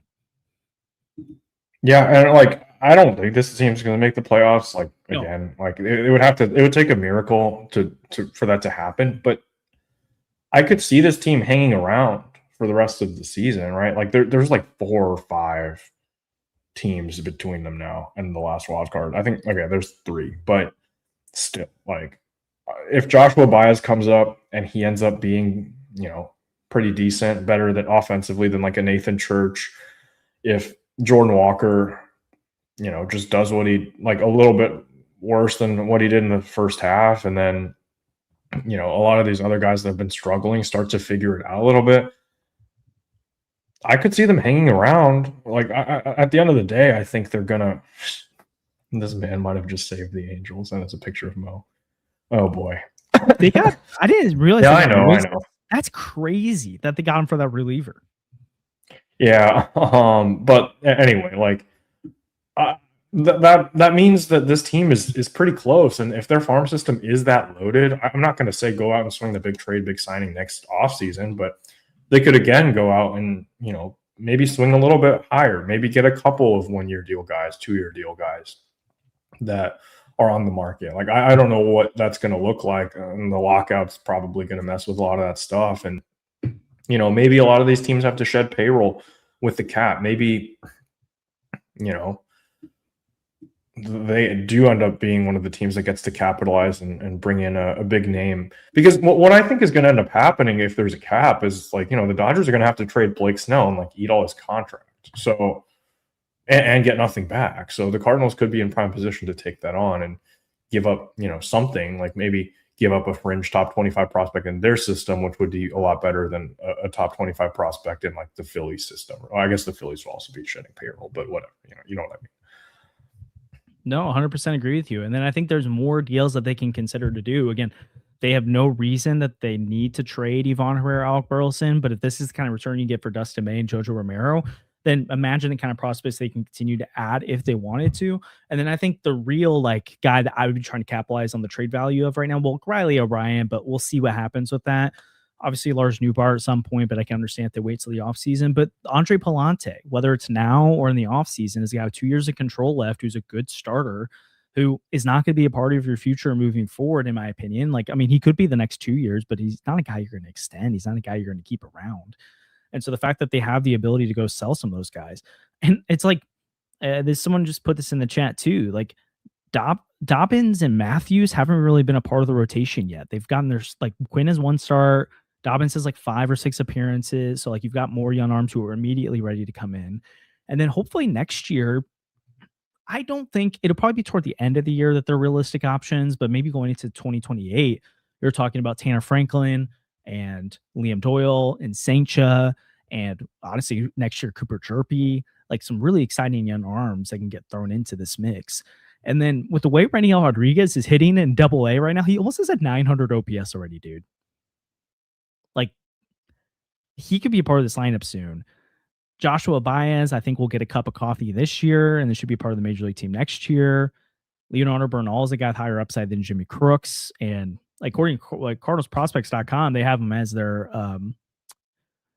he's above Liam Doyle right now as a prospect for them. Like, it's cooking right now. So again, if you're just joining in, we'll see if the Cardinals move Ryan Stanek, they move Lars Newbar, any of these other names. But the Cardinals have acquired Alexander Frias, an outfielder from the Milwaukee Brewers, who, again, Baseball America has as a top 100 prospect right now, or going to be in the top 100 prospect when they do their update. And then Josiah Ragsdale, who has a ton of helium to him, has been one of the fastest rising, or at least like kind of booming prospects this year. Has been adding some power to his game. He's a center fielder with a lot of speed and defensive potential. So that's quite the haul right now for Dustin May and Jojo Romero. TJ Stats, Thomas Nesco. I think a lot of us like his stuff. Again, Objective Outside just said all caps, the Cardinals are thieves. Alexander Frias is seen as a top 100 prospect around the league and was ranked Fangraphs number 43 prospect in post-draft update. Projects to be a solid defender with a good bat. Josiah Ragsdale has been one of the best hitters in MILB this season. He has him as 91 ranked prospect in all baseball thanks to his flourishing power and elite speed. His quality metrics, incredible. He said, I'm absolutely floored by this return. Wow. Yeah. RM from Just Baseball. This might be one of the best value returns of the deadline by the Cardinals. Alexander Frias has huge upside, destroying the complex and way to low A18. Ragsdale is broken out a big time. Improved contact point has helped him cut ground ball percentage by 22%. Exciting power and speed combo. I literally cannot find anyone who doesn't love this trade right now. A couple people in our chat. Well, yeah. And some of the people typically don't like anything we say that's positive, but it's okay. And I'm okay with us not being positive. We can critique them. I mean, I think people want to listen to. Yeah. Like I know we all if you're listening to this podcast, you probably want the Cardinals to do well, right? You probably want to hear that they're going to do well. Like I get that, but I think we all also want us to be honest about it. So I would like to be that way too. Wow. Okay. Looks like the Cubs went out and traded for Clay Holmes and Taylor. So wow, they're making a lot of moves right now. Cubs are going for it. Good, honestly. I don't think this is their year. Yeah. I mean, makes sense for them. I mean, this is probably the closest they're going to get, though. So it makes sense to go in. Also, John Heyman reporting again, the Padres are in on Trevor Larnach, but also Alec Burleson and Lars Nootbaar. And he continues to spell Lars Nootbaar wrong. He continues to do it with one A. It annoys the crap out of me. Hey. But Larson Judge. That doesn't quite work, but if this gives you anything about how the people feel about the Cardinals deal, Brewers fans are mad. Well, yeah, they should have gotten scooped. Like consistently saying we got fleeced, disappointed. How for 2 rentals? Did they forget to report Burleson was included? This is legit comedy. I'm only okay with this if they win the World Series. Someone goes, don't mind it at all, and post their stat lines, which is a 1,000 OPS for Ragsdale and 980 for Frias. So honestly, new part of the Padres. That'd be fun. I would take that at this point. I also would take that. I think it make me sad, but it's my last jersey that I can wear. So if you're in the chat right now, let us know if you have any. I'm gonna try and keep looking at it. If anyone has any questions or thoughts about things going through, or if you have any names you want us to talk about in terms of what could happen, I do agree with this thought in there. Like Padres system's definitely not at its where it's been before, but I will say the Padres, like one of the things AJ Preller has just shown the ability to do is just consistently build that farm system back up. So some of these names we might be like, oh, meh right now, but again, if Chaim Bloom's identifying them, it makes you think there's something there. And whenever I say Chaim Bloom, it's implied we're talking about the staff and the rest of the front office because it's not just a one-man show. They have a great team over there.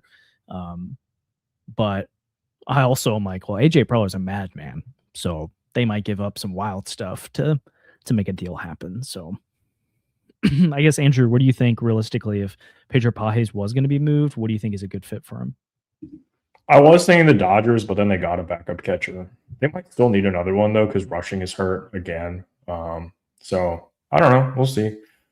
They're probably going to be starting that other guy that they just got. I don't remember his name. Yeah, that's right. Yeah, but they had him last year. I just forgot what his name was. I don't know. But Pages for Fetty, no, thank you. Actually, You just think for the social media clips. That's about it. Well, no, like No, the White Sox aren't going to trade Fetty because they actually might need him. I don't think the White Sox have grabbed a catcher yet, and I do think that's a team that is in the market for one. I also think, if I'm not mistaken, that that the New York Yankees were a potential fit for a catcher. Now, I think they wanted one with more upside than Pedro Pages and more offensive ability, but we also know the Yankees have, like a lot of organizations, valued really good defensive catchers and game calling behind the plate. And so, would I be surprised at all if Pedro Pages was someone they were interested in? No, but I legitimately do think. Did you hear this quote from Mo the other day, Andrew, about catchers? Yeah, it just sounded like he wanted Pedro Pages to catch for him again. Exactly. And so I was kind of like, could the Angels want Pedro Pages? Like, I know that they're selling, but part of it, I mean, he's got team control, so it's not a rental. And B, he talked about having the kind of catcher that can help guide this pitching staff, the young pitching staff. Young pitchers are going to be up in August and September, and so I would not be surprised at all if they would do that. I would really want Mike Trout. You would? Yeah. Okay. Tell me more. Why? Like, eventually. Okay. Like in a year or two, when you need center field filled, why not? Yeah, I mean, I would assume by that point, even now, the return shouldn't be crazy, especially like at that point, like, unless Mo like turns it around, which I don't have any, like, no offense to Mo, but I don't have any faith in him to like realistically turn the Angels into a contender within the next 3 to 4 years. So like, I don't know, like, because they're trading guys that they have control for that long. So like, I don't know.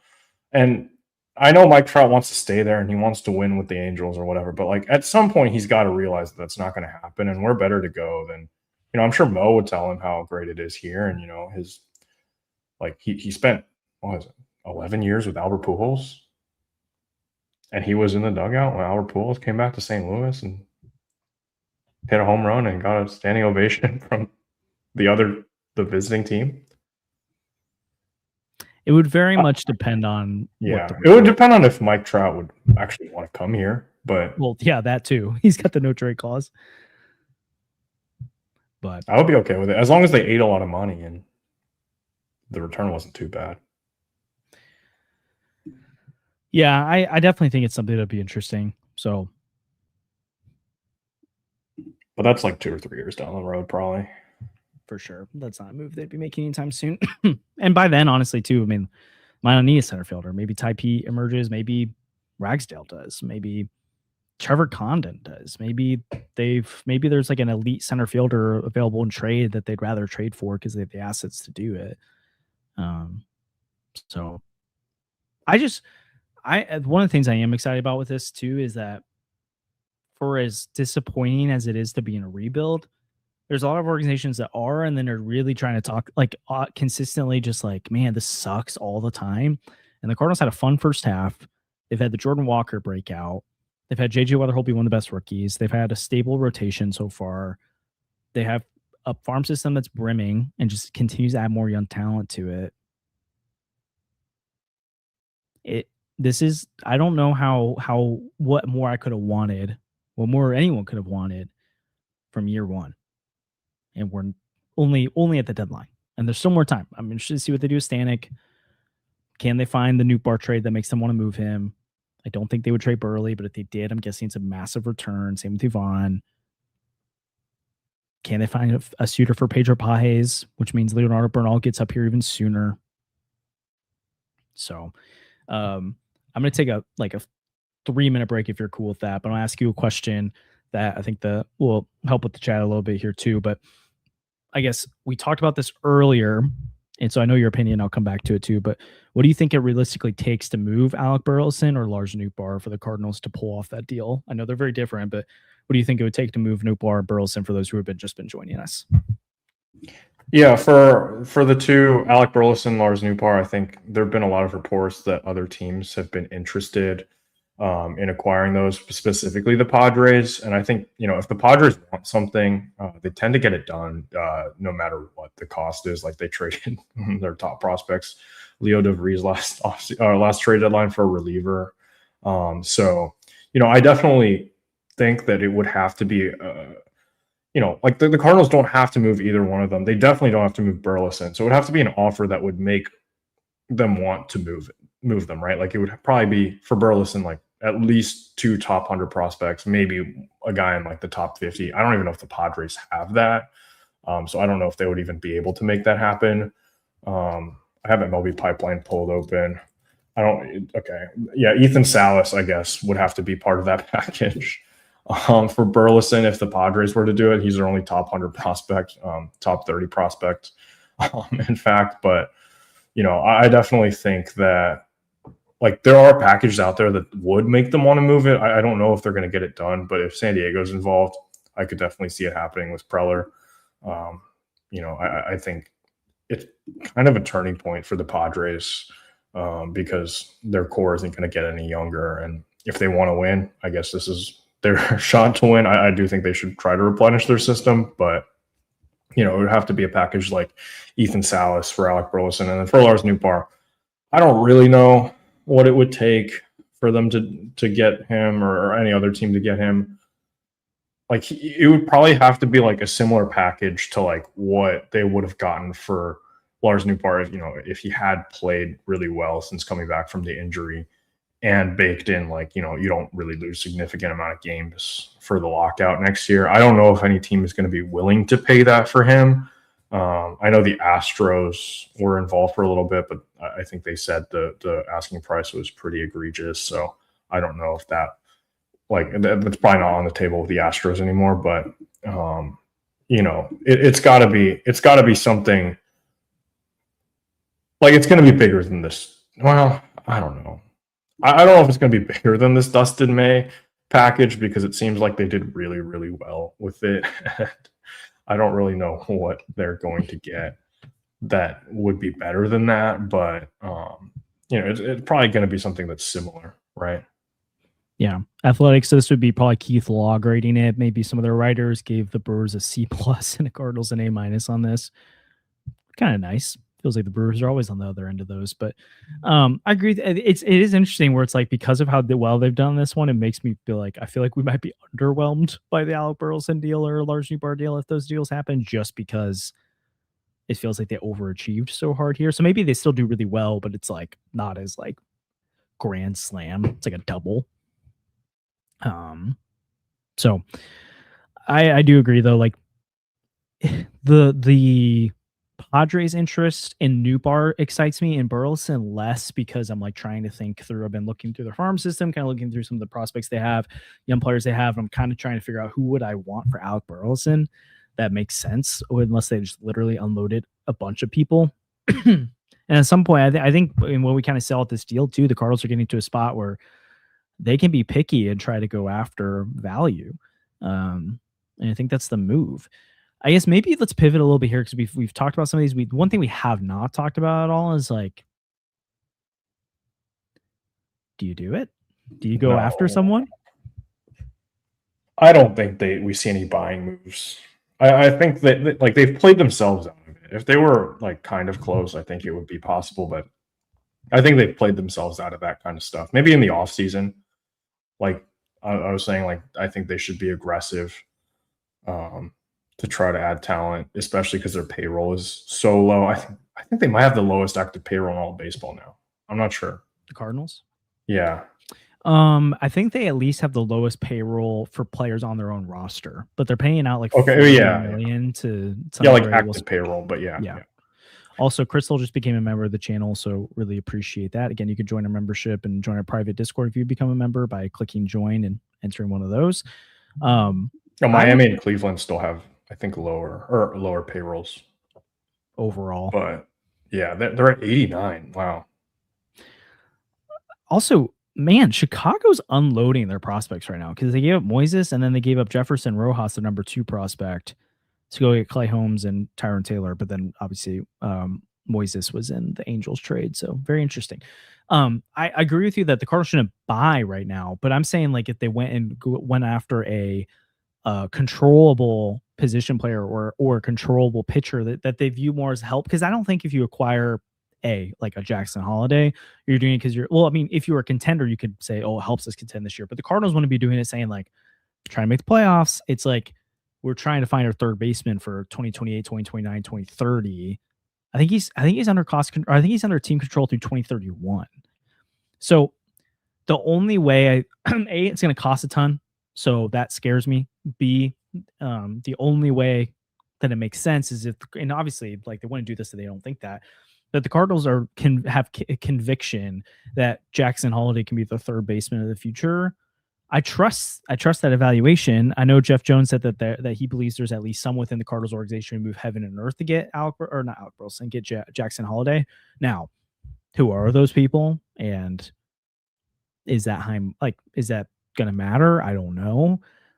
I know that there are concerns with Jackson Holiday's profile, and he has not lived up to the hype so far. But to me, he's a 22-year-old who I still think has all the potential in the world, and I still like him personally.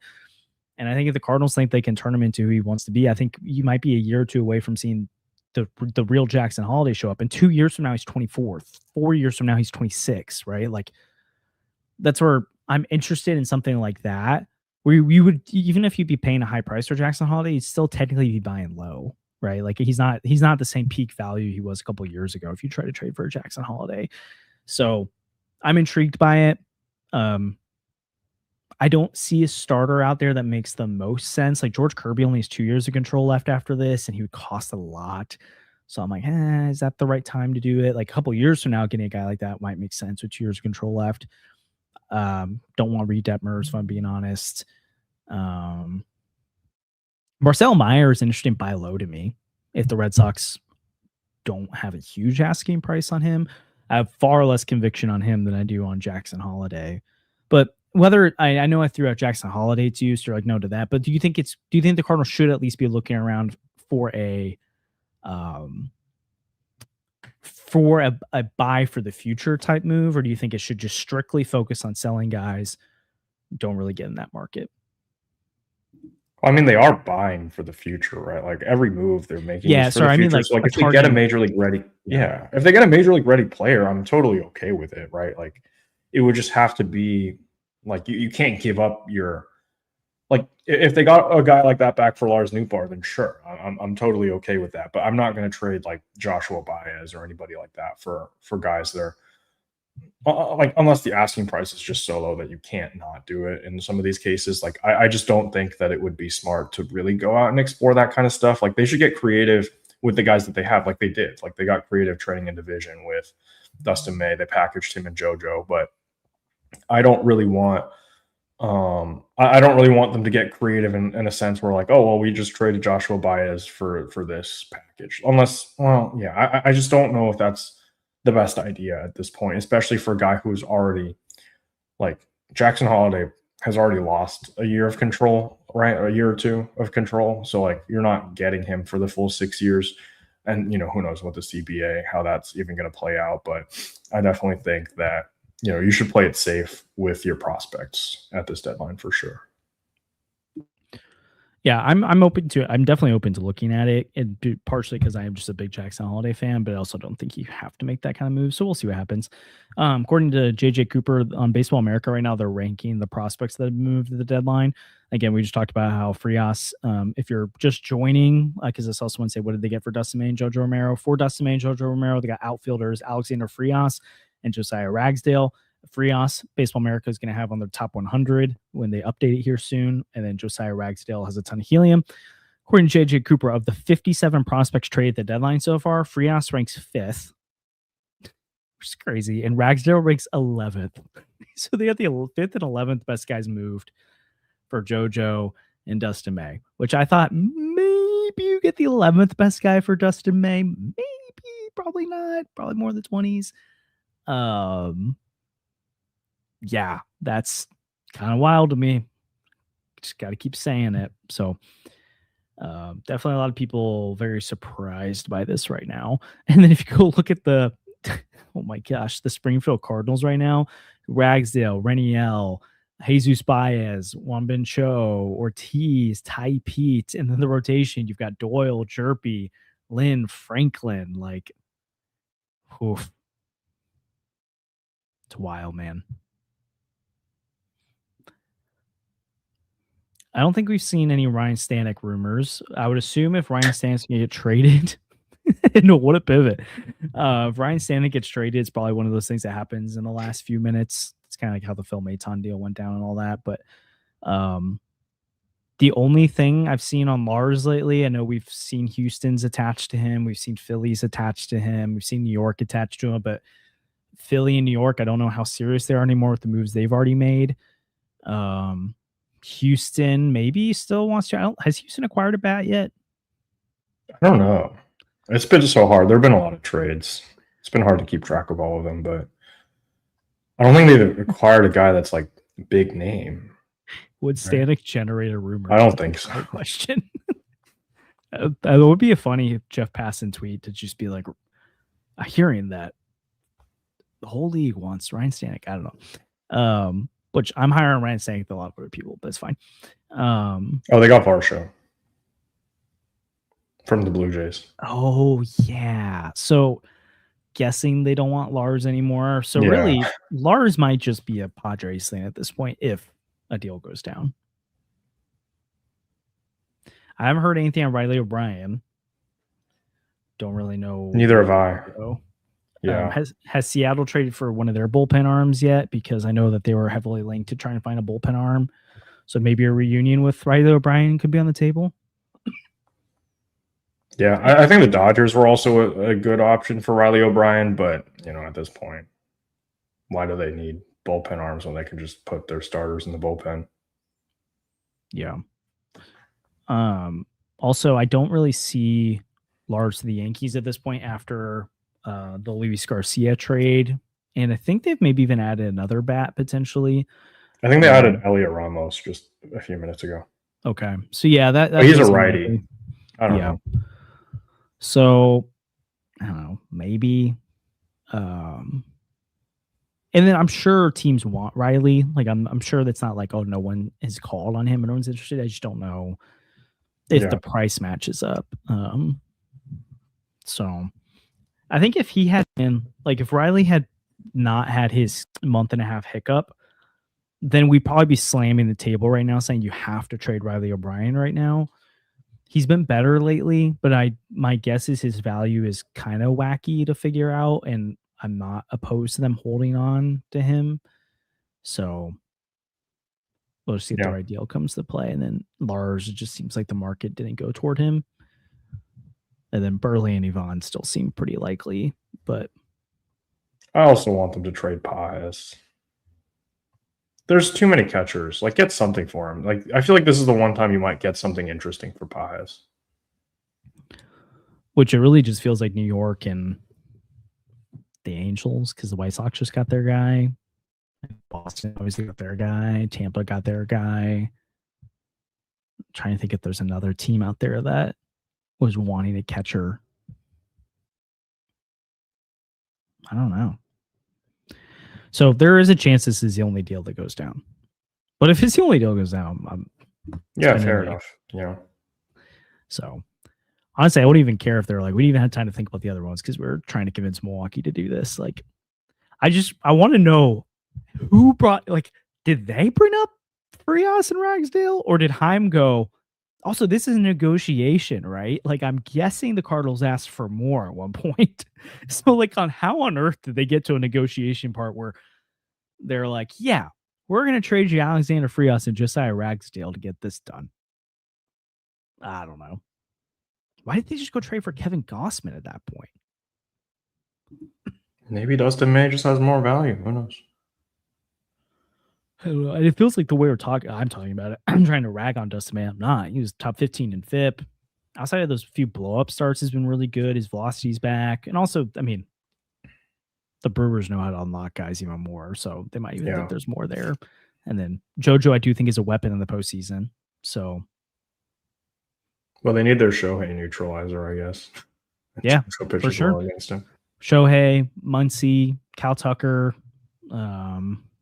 I feel like there's another lefty in their lineup I'm missing. Freddie. Oh, Freddie. Yeah.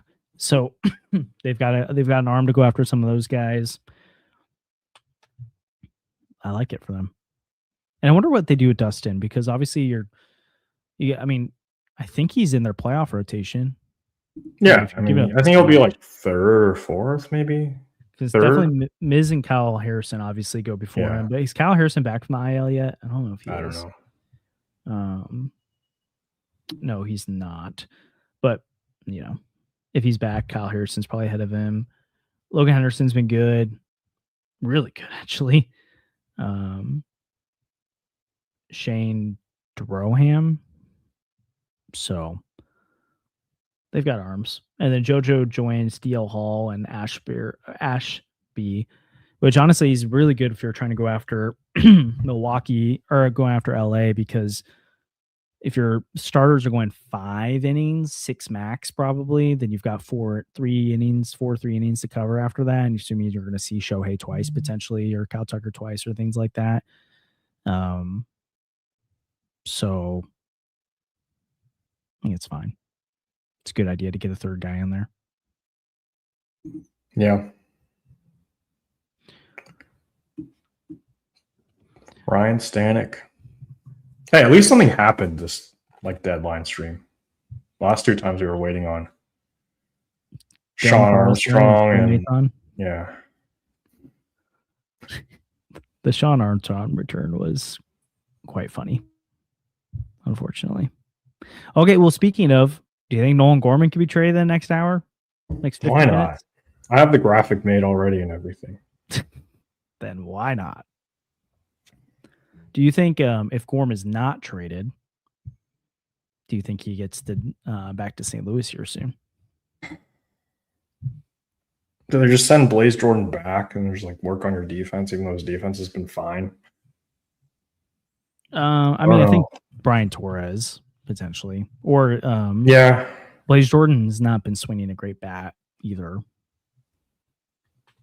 Yeah, I guess. Then Blaze Jordan can be a bench guy. I don't know. I think Sajaci comes up before him because he also has more versatility and he's been good too. Has Gorman been hot? I saw a graphic the other day. It was just he just hits home runs, but other than that, he doesn't hit. He doesn't get other hits.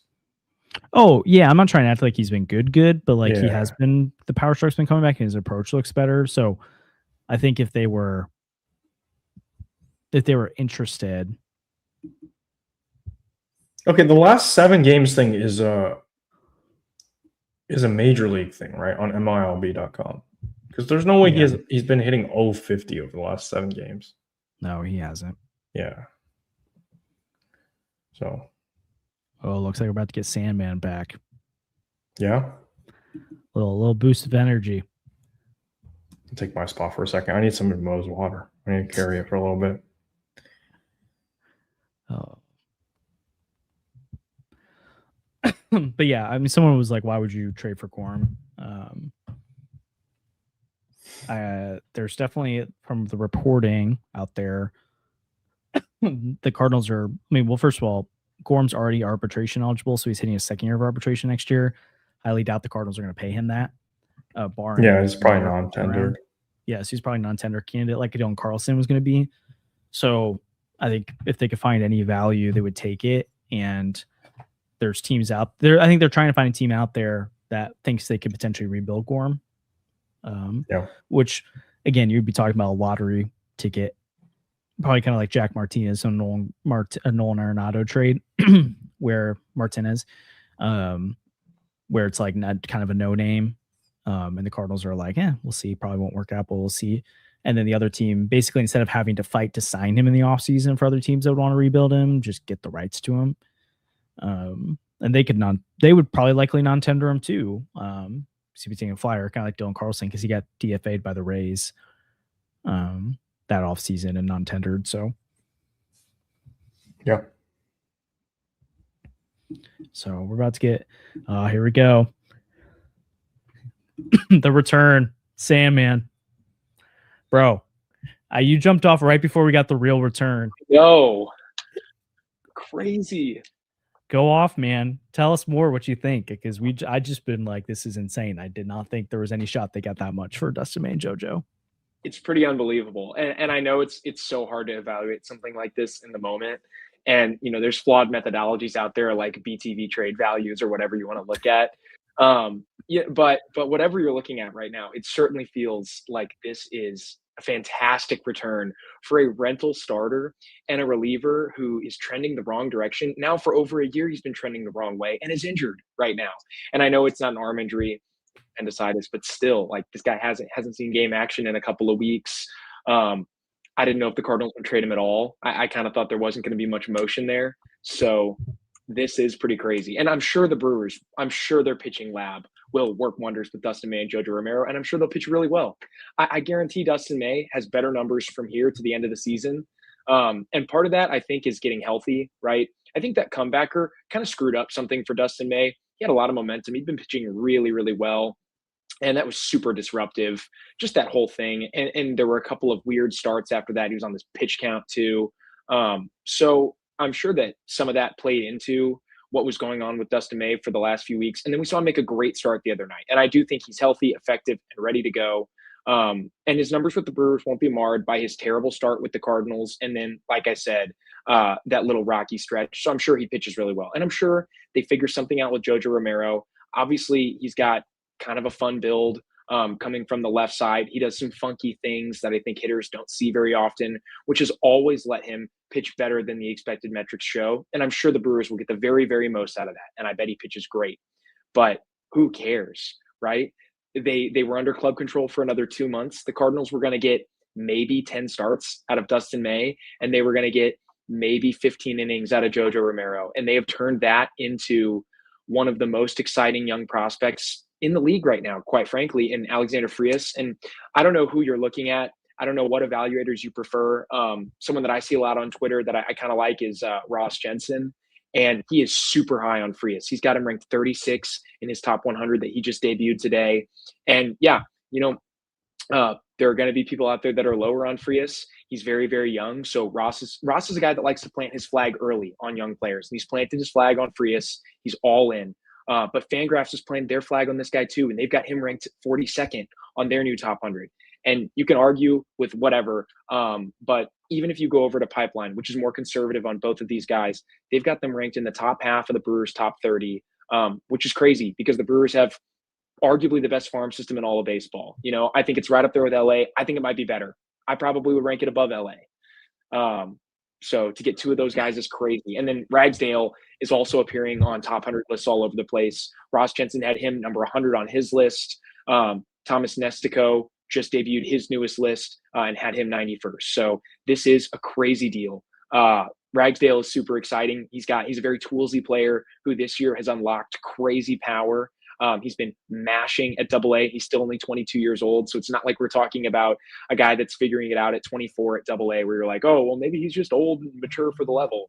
And Frias is only 18, killed it in the complex league and has moved up now to low A. So he's going to join that really fun quintet of players that the Cardinals have at Palm Beach as well, potentially.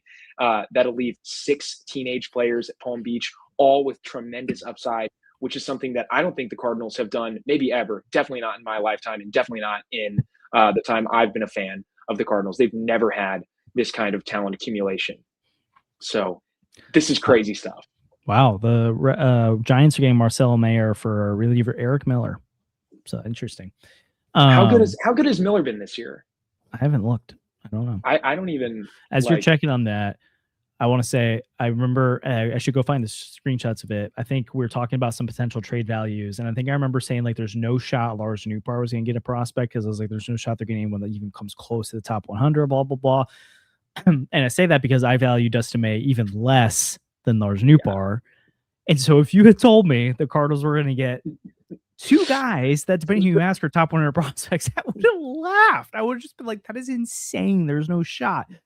For as much as I like Dustin May, he's a rental arm who's been good, not great at times, and also has had blow-ups. You can't just overlook that. And the Baseball America, JJ Cooper just said that Alexander Frias will be in their top 100 on the next update. And then Josiah Ragsdale was just on their hot sheet this week, and they've talked about how he's one of the fastest rising prospects in all baseball. And like you said, some people have him as the best prospect in the trade. And it's like they got both of those for JoJo and Dustin May. That's crazy. And so, again, if I'm like, if I wish we'd have done it, I've been like, okay, trying to project where a prospect is going to go in the Cardinals farm system once you acquired him, I probably would have said for the Dustin May, I probably would have said 12 to 16 range. Like, because that's where we're talking about Quinn Matthews, Jacobo Roby, Sebastian Dos Santos, Brandon Clark type, which is insane to say those are that low ranked. But like, I probably would have had a mid 10s, if not close to 20s in the Cardinals farm system, the kind of prospects they'd acquire. Instead, you're talking about Frias is probably going to be their 4th ranked prospect, just below Liam Doyle and above Trevor Condon.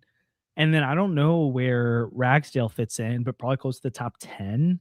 And again, he's an exciting guy. You're talking about a farm system right now that their top 10 is going to be Reniel Rodriguez, Joshua Baez, Alexander Frias, Liam Doyle, Trevor Condon, Tegan Coons, Tanner Franklin, Yokir Ferraro, Durangelo Sancha, Leonardo Bernal, Josiah Ragsdale, Manuel Luna, Quinn Matthews, Jacobo Roby, Sebastian Dos Santos, Brandon Clark, Ty P, Yaro Padilla, Jacob Odell, Rocco Maniscalco, Daniel Ortiz, Tegan Coons. Cooper Jerpy, Dawson Montesa, like D. Kennedy, Cal Randall, Caden Ferraro, like on top of the young major league roster they already have with J.J. Weatherholt, Jordan Walker, Yvonne Herrera, Alec Burleson, Mason Wynn. It's a lot of young talent. It's a crazy amount of young talent. It's more than they've had in a long time. I mean, it's pretty crazy to be able to amass that at the lower, and what they've got at the lower levels too.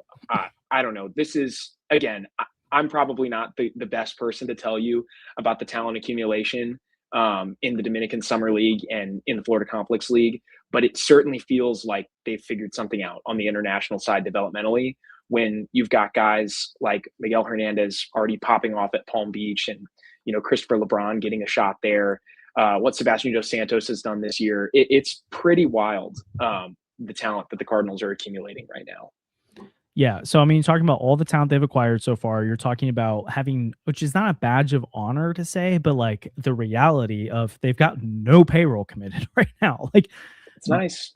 So they've they got so much money to spend. I think Andrew talked about this. I know I've talked about it before. We talked about on the podcast, like they're positioned that no matter where the CBA goes this offseason, they're ready to pounce. Where if the Dodgers and Mets and teams like that can't compete in free agency because they're so far over the cap, the Cardinals can go sign whoever is available and go get them, maybe on a reduced contract than what you would have before. They could be the team that the Dodgers have to send Blake Snell to because they don't have room anymore for him. Like, oh yeah, could you imagine if these contracts aren't grandfathered in, which it'd be really, really annoying if the Dodgers were able to like extend Skubal right before this, and then they grandfather in all these deals, and it's like, well, not competing in free agency is not a problem when you've got 10 of the best 20 players in the world right now on your team. But if some of these contracts aren't grandfathered in and big teams have to shed payroll, the Cardinals could kind of go crazy, right? Like you could get Blake Snell or at Tyler Glasnow at like a crazy reduced rate. And maybe even for like contracts that wouldn't be bad contracts would suddenly become bad contracts. And you could force a team like the Dodgers to attach a prospect to something like that potentially, which is a crazy, crazy thought. But who knows what things will look like after the next CBA is implemented. Yeah. So yeah, we've got over 500 people on here right now, which is super fun. We've hit over 601.2, which is super cool. And so appreciate the support. If you're new to the channel or been here before but aren't already, well, first of all, like the stream. It's free, easy to do. If you hype it too, it helps us out a ton. We really appreciate it. If you subscribe, again, helps channel a ton. And again, if you are interested in more Cardinals chat or even beyond just listening to our podcast, you can become a member, join our private Discord. We talk Cardinals baseball all the time in there. Many of our members are in the chat right now, like Nodalin. I know Sam was in here earlier. Barry was in here earlier. Ryan's in here. We've had like 4 different people join the membership program since this one. Alex joined earlier. So yeah, if you want more Cardinals chatter, do that as well. So again, if you're joining now, because I know some people have been in and out as you've gone through, the Cardinals made a massive deal with the Milwaukee Brewers. And again, when I saw that it was JoJo and Dustin, I was like, oh, interesting, but definitely did not think this return. Got Alexander Frias, who again, most people think is a top 100 prospect, and Josiah Ragsdale, who other people think is a top 100 prospect, for Dustin May and JoJo Romero, which is insane. The Cardinals have not made any other trades yet, Sandy. Do you think in the next 37 minutes, the Cardinals pull off any more deals? Yeah, I think a Ryan Stanek trade, like, probably has to happen still right now. He was coming into the day the only one where I was like, yeah, absolutely, Ryan Stanek is getting traded. And I still think I'd be surprised if they held Stanek. I actually had gotten to a point where I thought that if they didn't make, and this might be a crazy take and people might disagree with this, but I'd gotten to a point where I thought, well, if they're not going to trade May, I guess you keep Stanek because, you know, if you don't commit to selling, who cares what sort of little things that you'd get that would normally supplement a larger return, when losing Stanek is going to make your bullpen a lot worse. But now that they've traded May, they are going to be worse, right? They've traded May and they've traded Romero, who, if they wanted to go for it, you'd need Romero to come back healthy and pitch really, really well from the left side out of your bullpen at the back end of games. At this point, they are going to be worse. So the bullpen is already going to get worse. The rotation is going to get worse by losing Dustin May. Absolutely trade Brian Stanek. You can't really spin it anymore to be like, well, because I think there was a route or a path sort of for the Cardinals front office to spin it, where if they didn't get any of the offers they wanted and held everybody, to be like, well, we actually believe in our team and we kind of want to go for it and find the third wild card. At this point, you can't do that at all. So absolutely, they need to trade Stanek still. And I think there's still something else that could happen. The Padres, have they gotten that left-handed bat? Because I was blind for like 30 minutes when I was doing some work. They're basically the they still only haven't gotten team that. left that would make sense for Lars or Burleson, because the Phillies went and got theirs. Varsho went to the Astros. Yankees have done their stuff. So I think the Padres are the only new bar team you could see right now, or Burleson, but that seems unlikely. Yeah. So I don't know if that's going to happen. It'd be awesome if Preller just got down to the last second.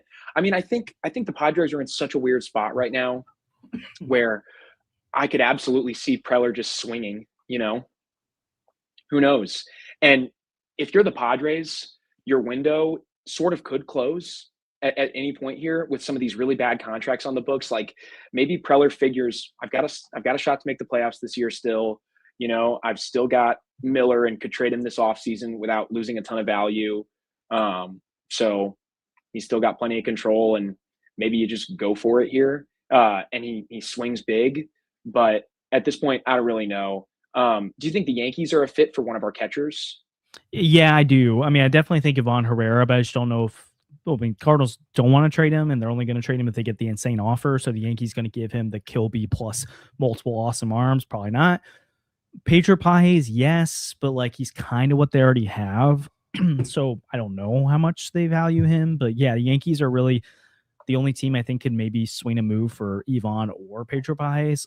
Maybe the Angels could go after Pedro Pages. Has the catching market largely dried up then at this point? Yeah, because the White Sox got their guy, Rays have gotten their guy, Adley went to Boston.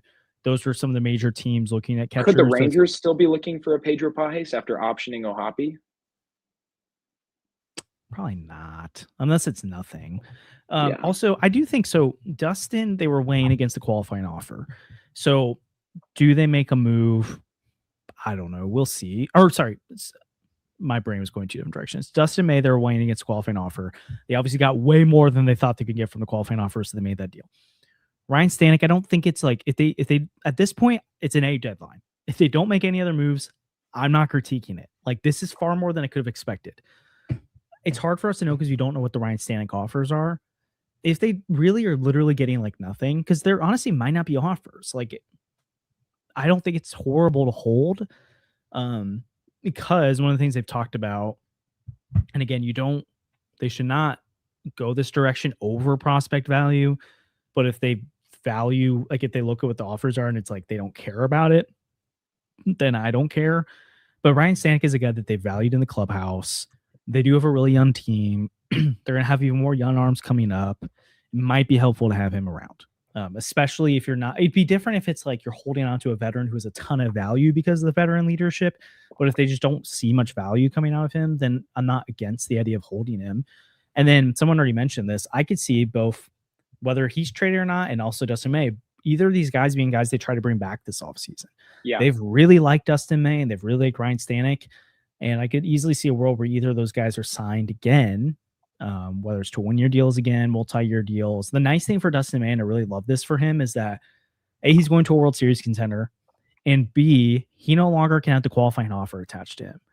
So the likelihood that Dustin May can go out and get a multi-year deal now, I think, has gone up because he had a good year for the Cardinals. I think obviously Milwaukee's probably going to get even more out of him.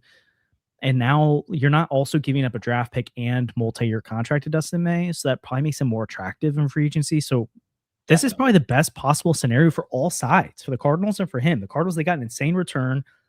Dustin May gets to go to a contender and is not going to have the qualifying offer attached to him. So that's really awesome to me.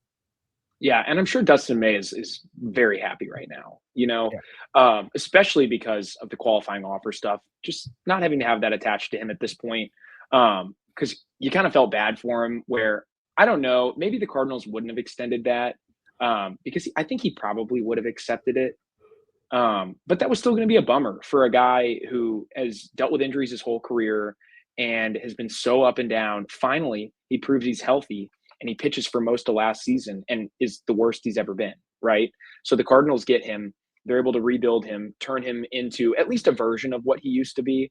I don't think he was quite as electric as he was at that point, but the velocity's there. The stuff looked really good for most of the season, and he pitched very, very effectively for a 3.5-month stretch. So really, really happy for him. And I think you're right, Josh. I think this does position him really well this offseason to command a multi-year deal. And I think that's the type of thing that like every player is looking for. Everybody wants to eventually land that multi-year deal, lock up, serious wealth like that. So really happy for him. I wonder if there's anybody else in the bullpen that still makes sense to trade. I don't like, we haven't heard anything about Riley O'Brien. So I'm sure that they're just not moving him at this point. I kind of have thought that there should be something on Justin Brule, who has pitched like much better than I think people realize, especially for the last month and a half. And I know that Justin Brule is not the electric arm that these postseason contenders want at the back of their bullpen. But if Justin Brule isn't I think he's an interesting lefty depth option for most of these teams. You're telling me that the Dodgers, sure, they're so absurd. They are 3 rotations deep, and all-star Emmett Sheehan is depth right now. But anybody else, you're telling me Justin Brule couldn't be your 8th man in a bullpen and give you an extra option from the left side? I just think that that's a guy that probably should have had a little bit more interest, but I don't know. The market's been pretty saturated, so maybe it's not that crazy. Yeah, I need E-Crow and Justin Brule because I was very much like, why is this dude in the bullpen? Doesn't make sense. And he's been really good for a while now. And so speaking of, I know sometimes I get accused of being too optimistic on stuff, but like that's an area where I was negative and was very wrong. So I've been calling him Ryan Stank. I've been calling Ryan Stanek Ryan Stank for a lot of the season and have been very anti-him. I remember we had debates about who was worse. I know. And we were both wrong because turns out those are their best relievers. Yeah. So I agree with you though. I feel like pretty funny. Burrell's a guy that definitely could. I'm kind of surprised isn't drawing more interest, and maybe he is because I feel like these lower tier reliever deals tend to be the last things that happen, and so very well could we get both of those guys or one of those guys traded in 15, 20 minutes from now, and obviously the deadline sometimes stuff trickles out right after too, so there's a chance with that. So I think those are 2 names to watch. I definitely don't think Riley O'Brien's on the move, but again, he's a guy that maybe the Diamondbacks want, or maybe the Yankees want, or maybe whoever. Like Stanek since June 22nd, 0.73 ERA. I think since April 30th, it's like a 2.7 ERA. And then Brule's been like a 2.6 over his last like 30 or so. So he's been really impressive. Andre Palante's still a guy. What was that? Before we move on from this real quick, touching on Brule, like it's so funny to me the way that his season has been looked at in comparison to Soriano's season. Like George Soriano, by and large, has been okay. He's got a 3.5 ERA, a 4.04 expected ERA. It's not like he strikes the world out. It's not like he's been super impressive.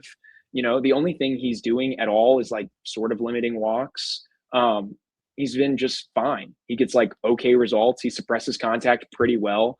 And Justin Brule has been basically the same reliever, right? 3.59 ERA, very, very similar. A 4.07 expected ERA. And he is an elite contact suppressor actually from the left side. Average exit velocity, only 86.5, which is 90th percentile. So like he's been fine. I would say Justin Brule has been every bit as good as Soriano and has probably been better than him over the last month and change. So yeah, it's funny the way a couple of weird outings at the beginning of a season can like really influence the way we feel about a reliever through the whole season. But when you go back and start to look at some of this stuff, it's like, yeah, both he and Stanek have been much better than I think that we've given them credit for here. So, yeah. For sure. Oh, wow. Foster Griffin to the Guardians. That's a surprise. It's kind of a big boy move. Well, it's kind of nice because I think Foster Griffin was actually sort of a backdoor contender for Rookie of the Year. Get him to the AL. Can't win it now. That's true. I do think one of the things that's interesting, well, first of all, we need to go back to like they cooked on this return for Dustin May, but also just the whole process, right? They identified Dustin May as a guy they wanted. They went out and got him. Part of the reason they were able to get him is because of their ability to keep arms healthy. They've done that. They've gotten his velocity back, and they've got him pitching well.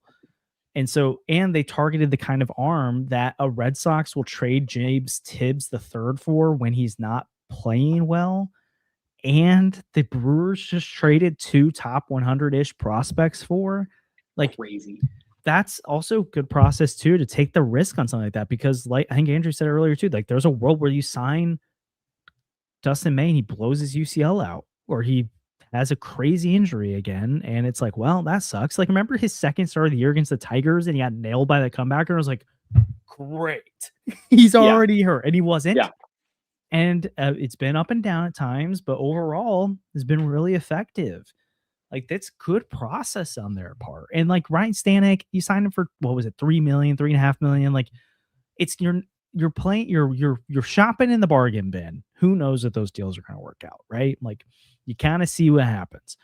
But it's about as awesome of an offer as you could possibly have hoped for. Or he's been about as good as you could have hoped for, and we'll see if they get the offer on. If they don't, I think overall it's still fine.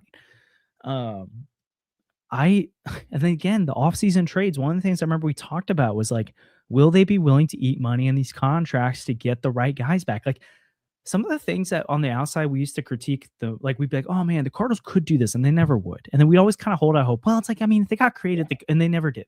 It's like, well, they signed the Dustin May type and flipped him for real value. They ate money on Sonny Gray and Will Skiters, who've been awesome for Boston, so it's worth acknowledging that, but got insane returns back. They shopped Brendan Donovan. They held him. And I remember people were like, oh, I guess they're not going to trade Brendan Donovan now. I guess they did a poor job of it. And again, I love Brendan Donovan. I wish he was still here, but the return was great. It was worth the trade. Like, Heim got a lot of critiques for how things went in Boston, and some of them are really fair, like really fair. And I think it's completely fine that, like, again, the whole Boston experience, I think he gets a lot more crap for than he deserves, but there's things he needs to learn from. And it really feels like his second shot running this thing, he's better for it. And sometimes people don't learn from their mistakes, but it feels like he has so far. And so that's a really exciting revelation out of this too. And I think Andrew talked about this too, where it's like, it's not that we can never doubt Heim Bloom again. You can easily prove the other way. But right now, it's just hard not to just believe in what they're doing. And when you talk to the people behind the scenes who are running the Cardinals right now, like, they're good people who are really smart and who are not prideful about their things. They're not like, oh, we just know how to do it. They're very open to figuring out how do we build the best possible organization possible. That's why they're bringing in names from all different kinds of organizations, because they want to build the best product possible in St. Louis and attract the right people to do it. I think that's what should get Cardinal fans fired up right now. Yeah, absolutely. Couldn't say it better. So impressed by Heim Bloom so far. A funny note, a little Heim Bloom Mozeliak comparison. I noticed on Fangraphs Top 100, Arjun Nimala, who is a prospect that the Angels acquired today for Jose Soriano, who, by the way, has pitched to a 3.29 ERA this year and has 2.5 years of control remaining. He was the headliner in a package sent from Toronto to the Angels, where John Mozeliak is at the helm again. Meanwhile, he ranks 43rd on Fangraphs Top 100. 42nd on that list is Alexander Frias, who might be the headliner in a package that Heim Bloom got for 2 months of 4.38 ERA Dustin May. That's absurd. He might be the headliner. Who knows? Because some people like Ragsdale better because he's also a really intriguing prospect. That's pretty insane stuff. And I'm not saying that Mozeliak got totally screwed. Part of it is the tax that the Brewers are going to pay for having such a loaded system. Everybody's good. You know, I was dreaming about some of the packages after I saw we'd made a trade with them. I was like, oh man, you know, I'm thinking about some of their young international studs right now, like Ricky Moniz or Leanders Matos. I'm like, oh, give me those guys, because they do spawn like 3 or 4 of these guys every year. You know, Alexander Frias, some Brewers fan was saying, well, he was supposed to be the next, Churio. It's like, well, there's going to be another one next year. The Brewers are going to have 3 more guys that they give $230,000 to, who no one's ever heard of, who pop off in the DSL and, then pop off in the complex league and are in low A at 17 and mashing. Like, it's just how the Brewers work right now. But to get in on that is a lot of fun for the Cardinals. So yeah, this is just crazy. I can't wrap my head around how they got this kind of value. It is absurd. And it's crazy. Like in one of the barometers, like again, I like Kareem, Tyler, and Aiden are going to tell you how it is. So always value their opinion, but then also looking externally, like what's Baseball America saying, what's Pipeline saying, what are these? Everyone's like, this is great. The independent valuers like Ross Jensen, this is great. TJ Stats and Facts, this is great. People being like, this is insane. How did the Cardinals do this? You go look at the Brewers response sections, and a lot of them are like, they're mad. What on earth did you just do? How did you give up all that value? Now, I will say you brought up a good point that when you're an organization like Milwaukee that could just produce this kind of talent, it's one of the reasons they should have gotten Terry Skubal. And I already said this the other day, I'd be so mad if I was a Brewers fan for not going after Harry Skubal. This would make me even more upset. Because it's like, how on earth did you not give up what it takes to go get Terry Skubal right now? Even if it was going to cost you more than this, which it was, like a little bit, right? But also, not, like there are evaluators that think Frias is somewhat, and I'm not saying they're the same. Frias is 4 years younger than Zaire Hope, though. And there are evaluators that think that they are similarly ranked prospects. I'm not saying that's accurate. I'm not saying that's true. But there are people that would say that and would defend that point. It's crazy that they weren't involved in that. And I think part of that is the Tigers, who kind of phoned it in, which I don't know if you saw that report, but that made me so mad. The Tigers like phoned it in, whatever. But yeah, they called the Dodgers to get it done. I don't want to predict too much to be like, oh, because they just were done with this. But I think they knew the Dodgers were going to give them a good offer. But even if it cost them Pena, Cooper Pratt, Luis Lara, guys like that, it's like you would have Tarek Skubal, plus you would still have Frias and still have what's his face? Oh my gosh, my brain is just totally blanking right now. Ragsdale. I would much rather have that right now. But also, to be fair, it is Milwaukee. They could easily just turn JoJo into a nightmare for left-handed hitters. I'm sure they will. And Dustin May, and it's like they'll be fine. And then they'll produce 3 more of these guys in a few years and be okay. So it's why they should be aggressive in trades. And if the Cardinals can commit to the process like they are doing right now and continue to stay the process, stay the course, then in a few years, they can be that team that can have a top team in baseball, filled with young talent, have more money to spend than Milwaukee does, and then go make trades like this or for Skubal and still have a strong farm system to back it up. So that's why I really like that they're committing to this process right now, because imagine there's a world where they don't trade Sonny Gray, they don't trade Wilson Contreras or Brendan Donovan, and Brendan Donovan's hurt, so let's say he's hurt. But Wilson Contreras and Sonny Gray are awesome. Where Sonny Gray is a true number 1 this year, and Wilson Contreras is middle of your order, and you're trying to compete right now. And it's like, that would have been fun, but that would not have built for the future. And so it's like all that value they got back, and then to make this trade this deadline too, it's kind of crazy. Now there's some people asking about Jackson Holiday St. Louis, if we have any updates on that. First of all, there's no like real reporting out there that's saying like, hey, they're for sure trying to do that. Oh wow. Okay, Lars Nootbaar is being traded. Where? Where? Lars Nootbaar, we can report that, or we can put that out there. There's no, I don't have any info yet, but according to Derek Gould, Ollie Marmol just walked back to bring Lars Nootbaar from BP. He's getting hugs from Coach John Jay and others. He's being traded. Lars Nootbaar is on the move. I'm guessing it's San Diego. Wow. Show me the Godfather offer. Oh, could you imagine? Okay, and I just thought this would be funny earlier, and I don't think the Padres would part with like Ethan Salas for Lars Nootbaar, but could you imagine how funny it'd be if the Cardinals could put Ethan Salas in the middle of this catching depth? Oh my gosh. I think if they did that, I actually probably would be on board with like an Avant Herrera trade to New York. Imagine like adding Ethan Salas and then turning around and flipping Herrera to New York and getting back like someone crazy. Legit Joshua Baez might be coming up to St. Louis right now. Yeah. So we might have Josh Baez tonight.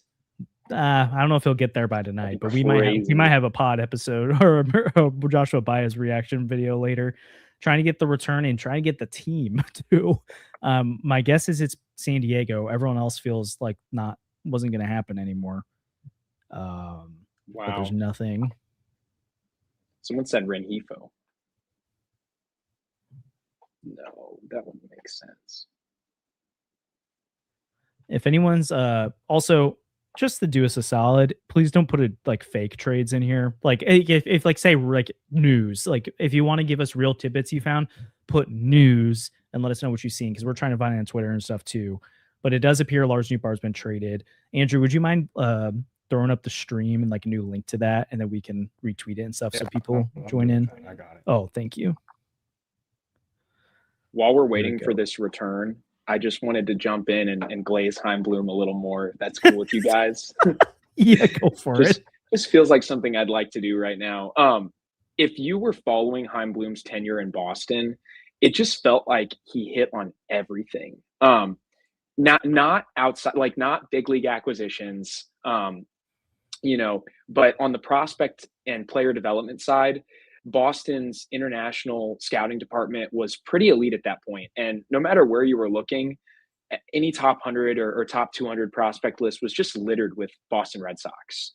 And a lot of those players now are graduating, are coming up to the big league level, and or have been traded because Craig Breslow has kind of, I don't know, dismantled a little bit of that. And it allows him to go out and get a player like Adley Rutschman, but it forces him to part with some of the really, really premier talent that Heimblum had amassed. And it kind of felt the way that the Brewers feel right now, where no matter what list you're looking at, you're seeing like 8 to 10 Brewers. You're seeing names you've never heard of. You're seeing 18-year-olds who are recording 115 plus exit velocities in the DSL. You're like, how are they finding these guys? What is happening right now? But it's starting to feel that way with the Cardinals. And I'm not saying these guys are top 100 prospects right now, but I have seen, and it's crazy. It's crazy to have them on some lists. I get it.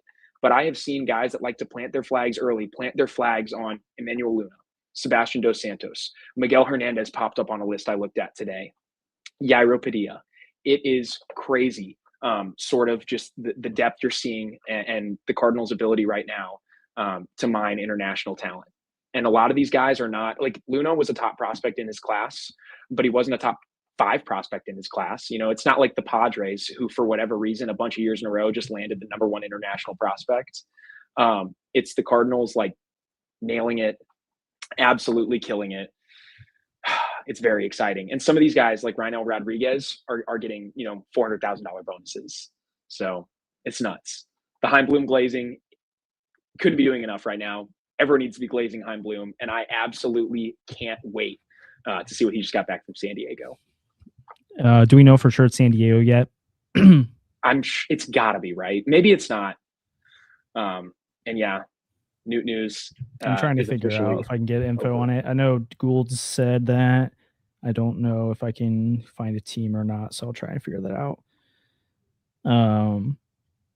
So I would expect a good return here, though. I don't think they were going to just do this for nothing. It also is kind of crazy, the end of an era. Lars is a part, like he debuted in 2021. Yeah, put up the old logo. First of all, end of an era for this podcast. Good thing we changed our name a while ago.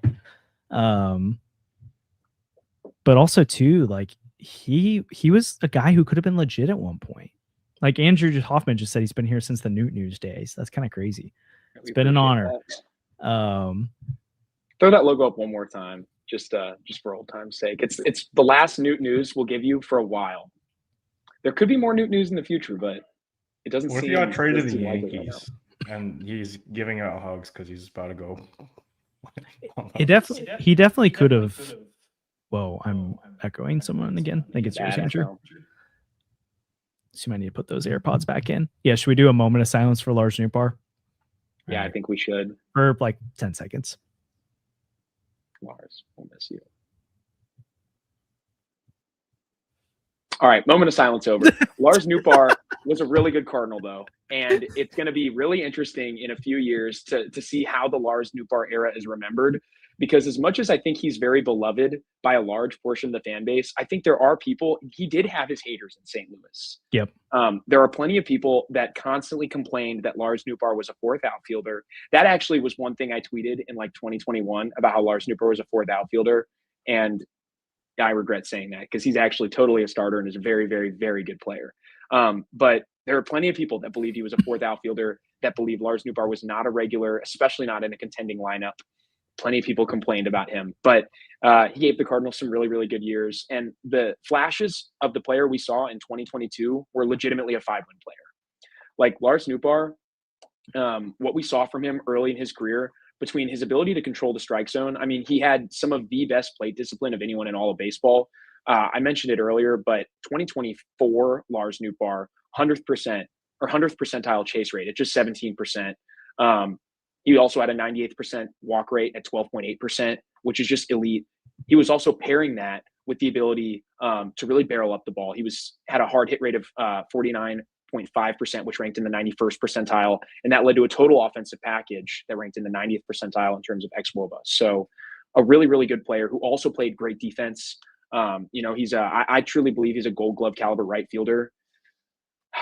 He's a great player, and I hope somebody gets the best version of him, whoever this is, and I hope he kills it. But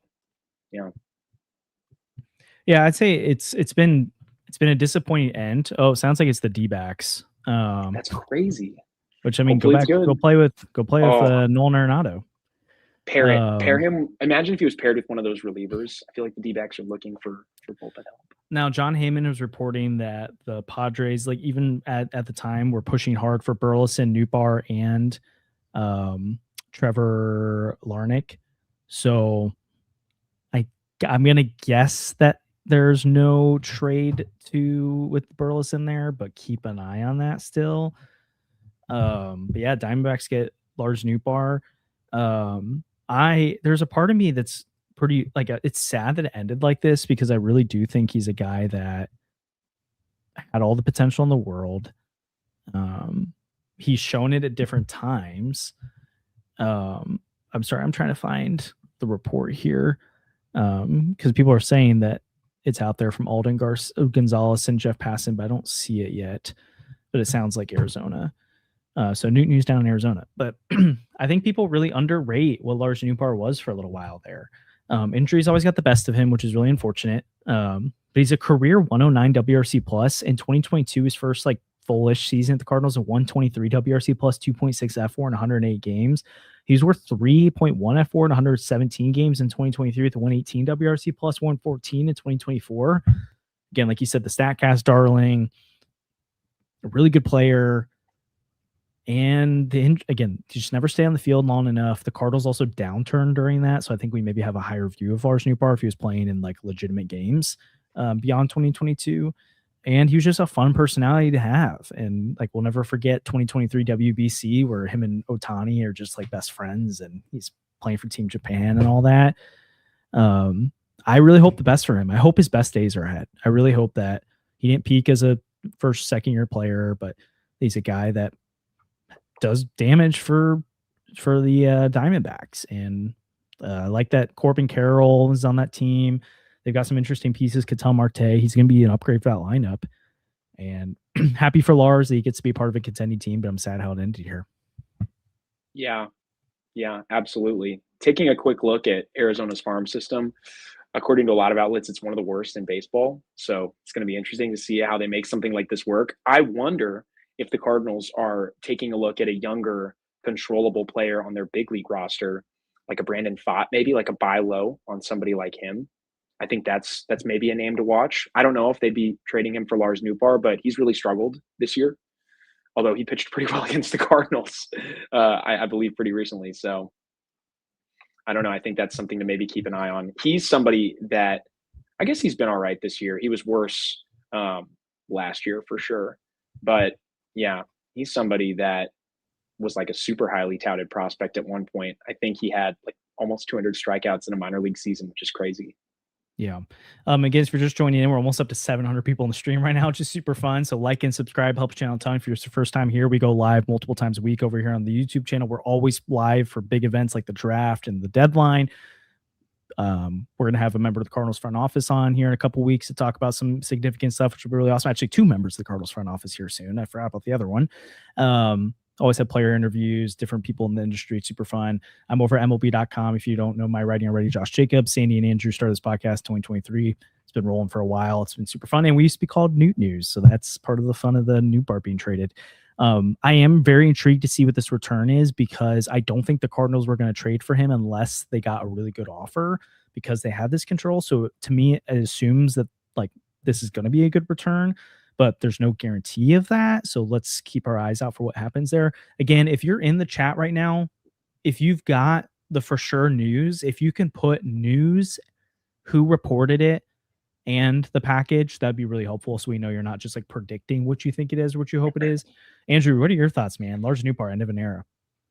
Yeah, it's pretty disappointing, honestly, how it ended. I was hoping that he wouldn't get traded just because I feel a little bit more attached to Lars Nootbaar than I think most Cardinal fans do, and I think we have a real reason for that here. But we'll see what the return is. I'm hopeful that it will be something that we're happy with.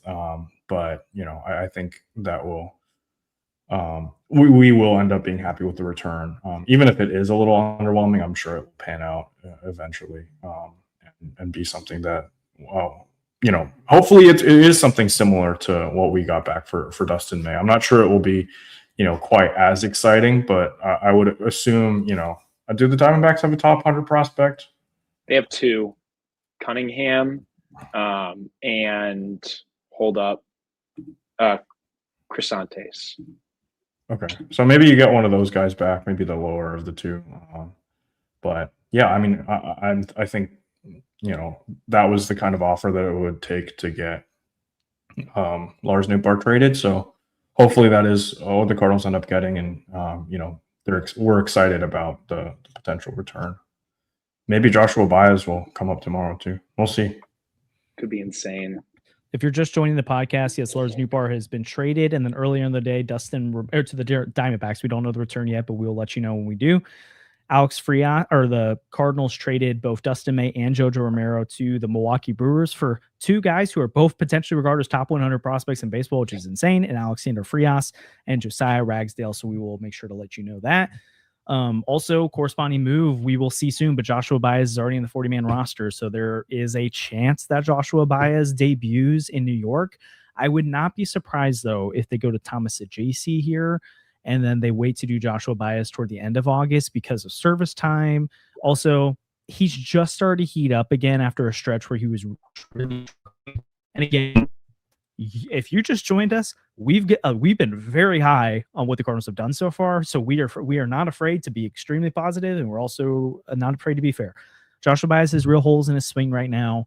I think he should get a chance against Major League pitching this year for that reason, so that he can experience trying to hit big league pitching consistently. But he strikes out a lot still, swings and misses in the zone a lot still, which is not great. And the high heat really gets him. And so Major League pitchers are going to attack that. I think Joshua Baez will figure it out at some point, but my guess is that it's Thomas Ajacci first, and then Joshua Baez comes up later, especially because debut in New York, like that'd be fun. I don't know if they want to put him in Yankee Stadium to start, though. Maybe I'm wrong. Talk about a guy that could rise to the moment, though. Josh Baez is that kind of guy. You know what I mean? Yeah. It would be really fun. Or Ivan Herrera in left field. I kind of.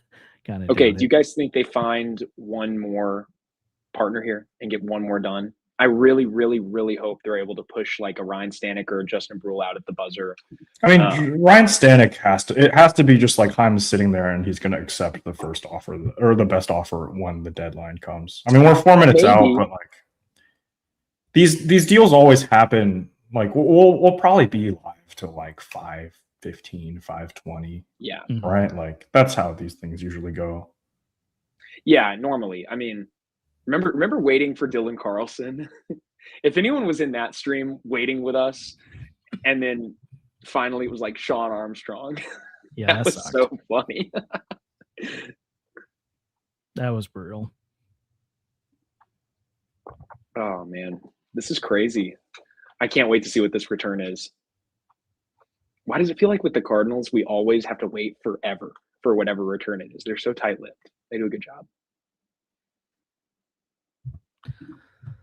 I mean, that's the thing. I almost tweeted out multiple times that I didn't do it because I was like, well, it's going to come back to bite me if they don't make a trade. But it's like the deadline is a certain time later in the day for a reason. Like, so when people are like, it's 12 o'clock, why have the Cardinals not made a trade yet? It's like, I'm really glad they held out for the Dustin May return, for being honest. Glad they didn't push that one too soon.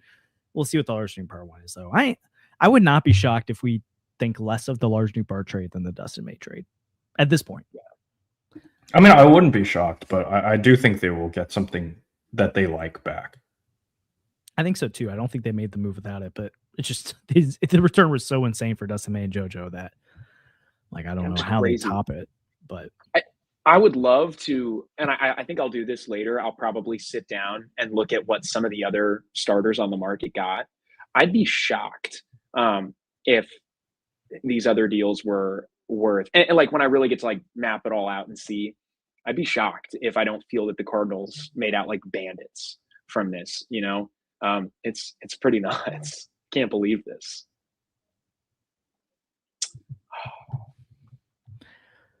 We'll see. I guess to your point, your thought, Sandy. I feel like Stanek could get pushed across the finish line. I think Burrell could be.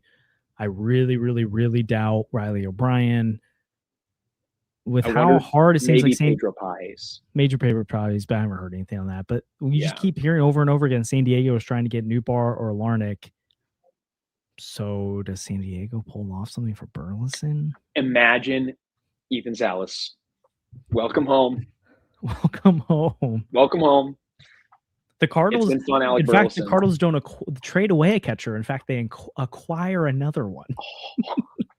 Could you imagine? It would be so funny because, like, the reality of all this is that prospects are dart throws and nobody really knows what things are going to look like. Marcelo Meyer was a blue chip prospect that everybody loved, and he just got traded for a reliever. Granted, Eric Miller's been really good this year, but Meyer has been terrible since he debuted at the big league level. He's just been awful. Christian Campbell has been awful.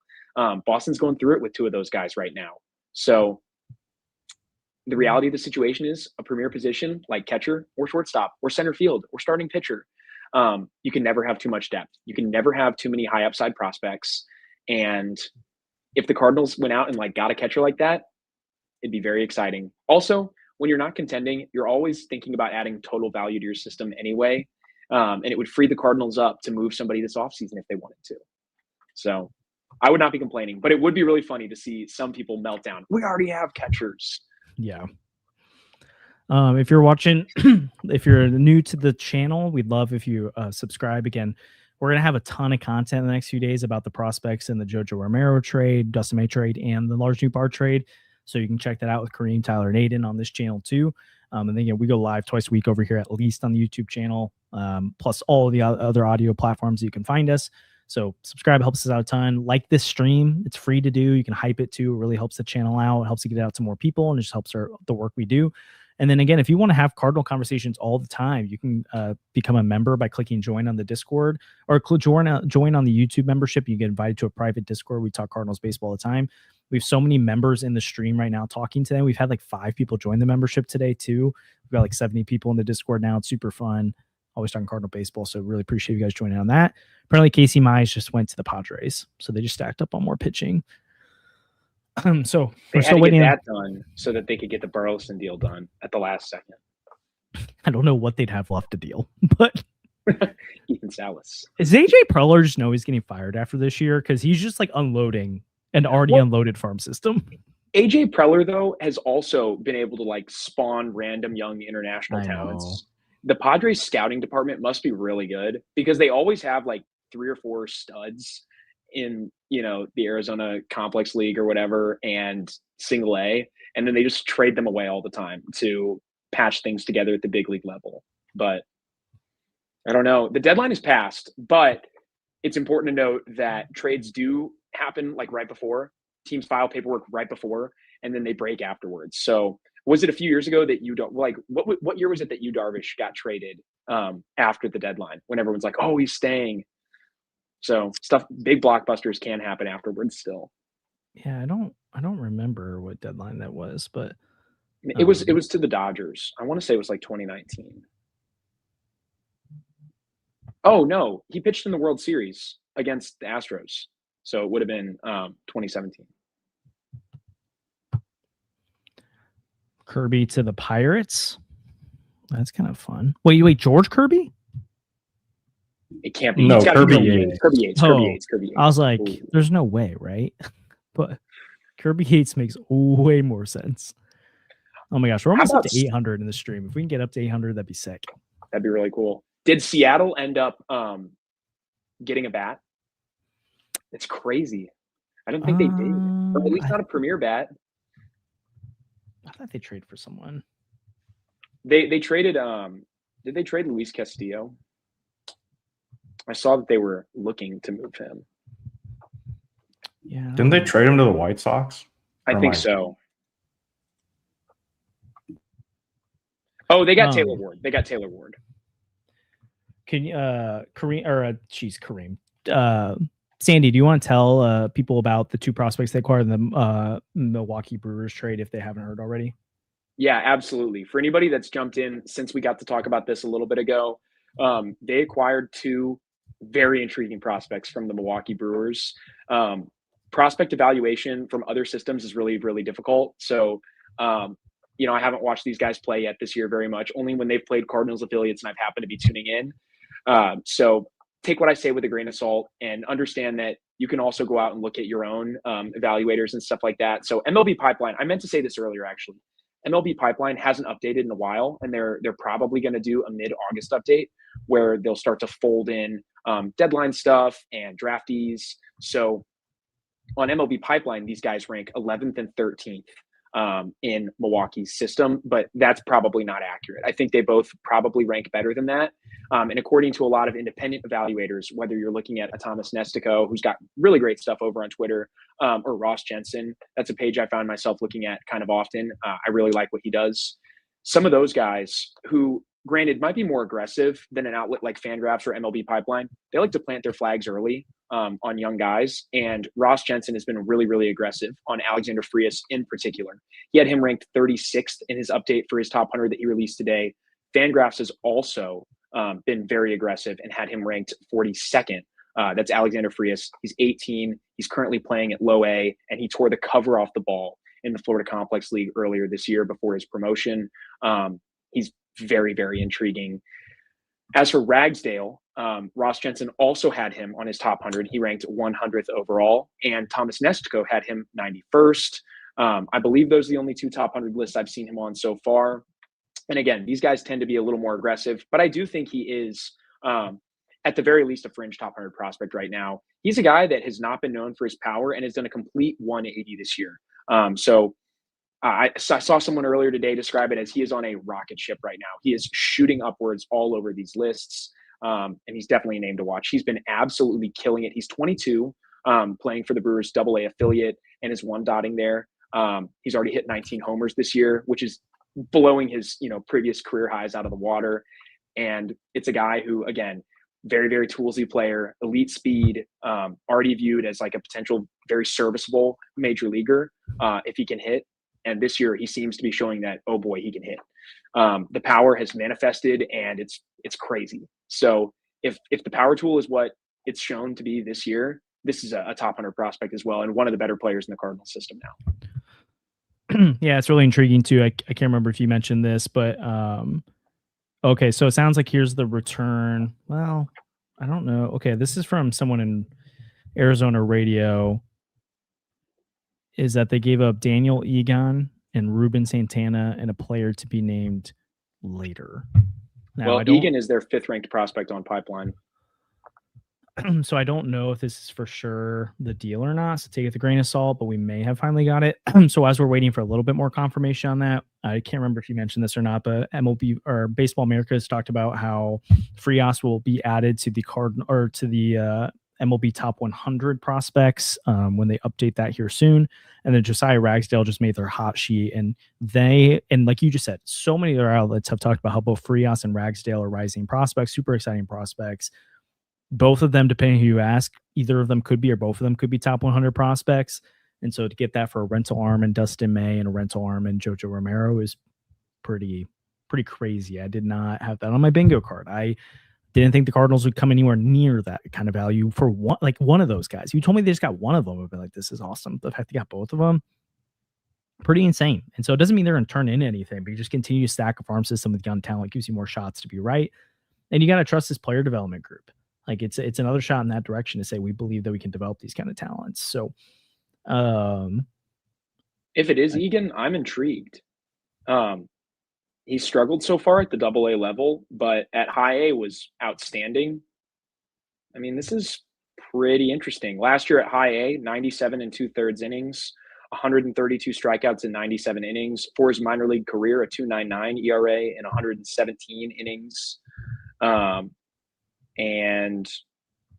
That's his 2025 season total. Sorry, 2.99 ERA, 117.1 total innings, 153 strikeouts. This year at AA, he's got a home run problem. He's allowed 18 home runs in only 87 innings. which obviously isn't ideal, but 109 strikeouts in 87 innings, definitely something to look at.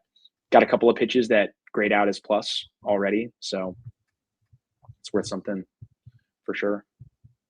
Yeah, it's interesting, especially to add the other deal they got.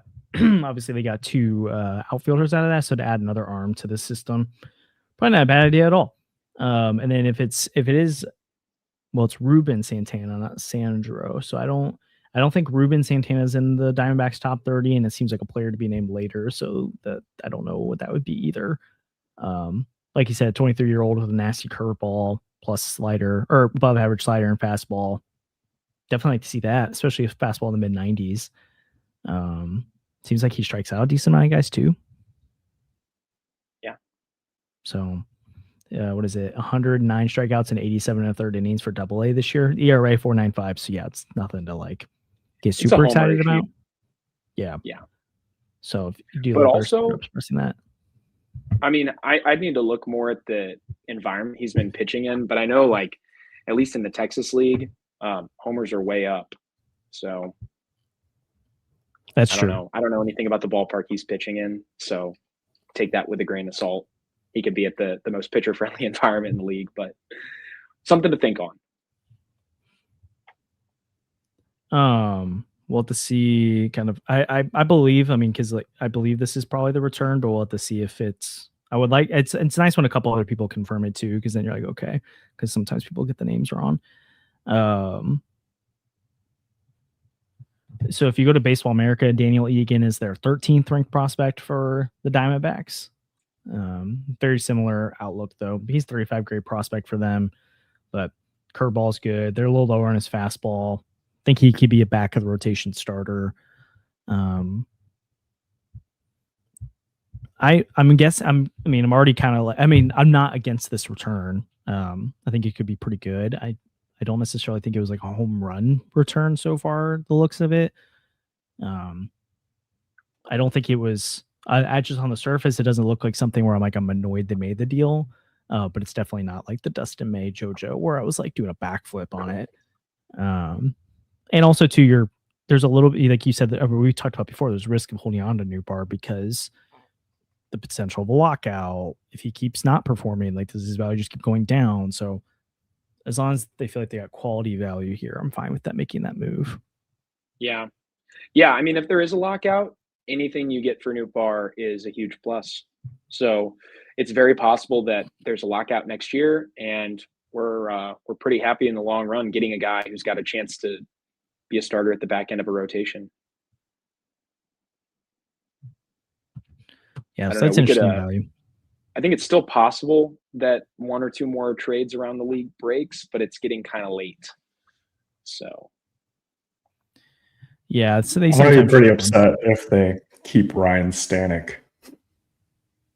Why? I think I'll be annoyed, but I don't think I'm because like, what are they like?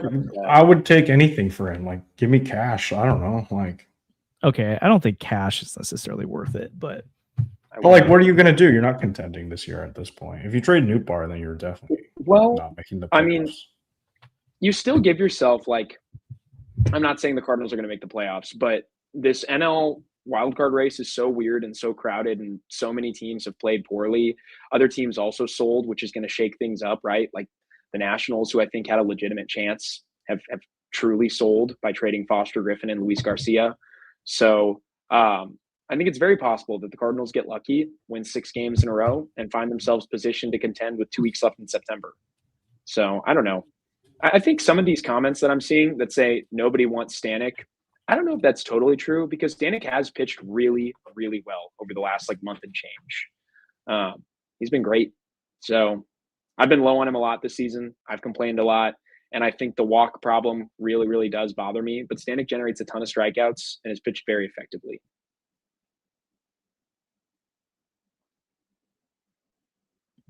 The Ruben Santana guy, by the way, was released 2 months ago, so I don't know what this report is. Yeah, I'm gonna. Maybe this I think it's wrong. I think it is. I'm a little annoyed that I even shared it with everyone, because I'm like, I don't think it was right. I mean, a lot of people are sharing it. Like Just Baseball shared it. A couple other people shared it, so I have no idea. deadline day is such a wild time where everyone is just like refreshing constantly and like latching on to whatever you see. That fake Brewers report got shared around a little bit too, and then the return was so much better.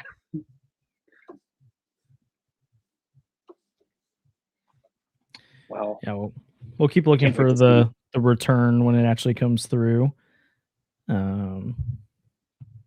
If someone does see the return or someone confirm that return, feel free to put that in there or in the chat. Remember, put news and then maybe who said it too.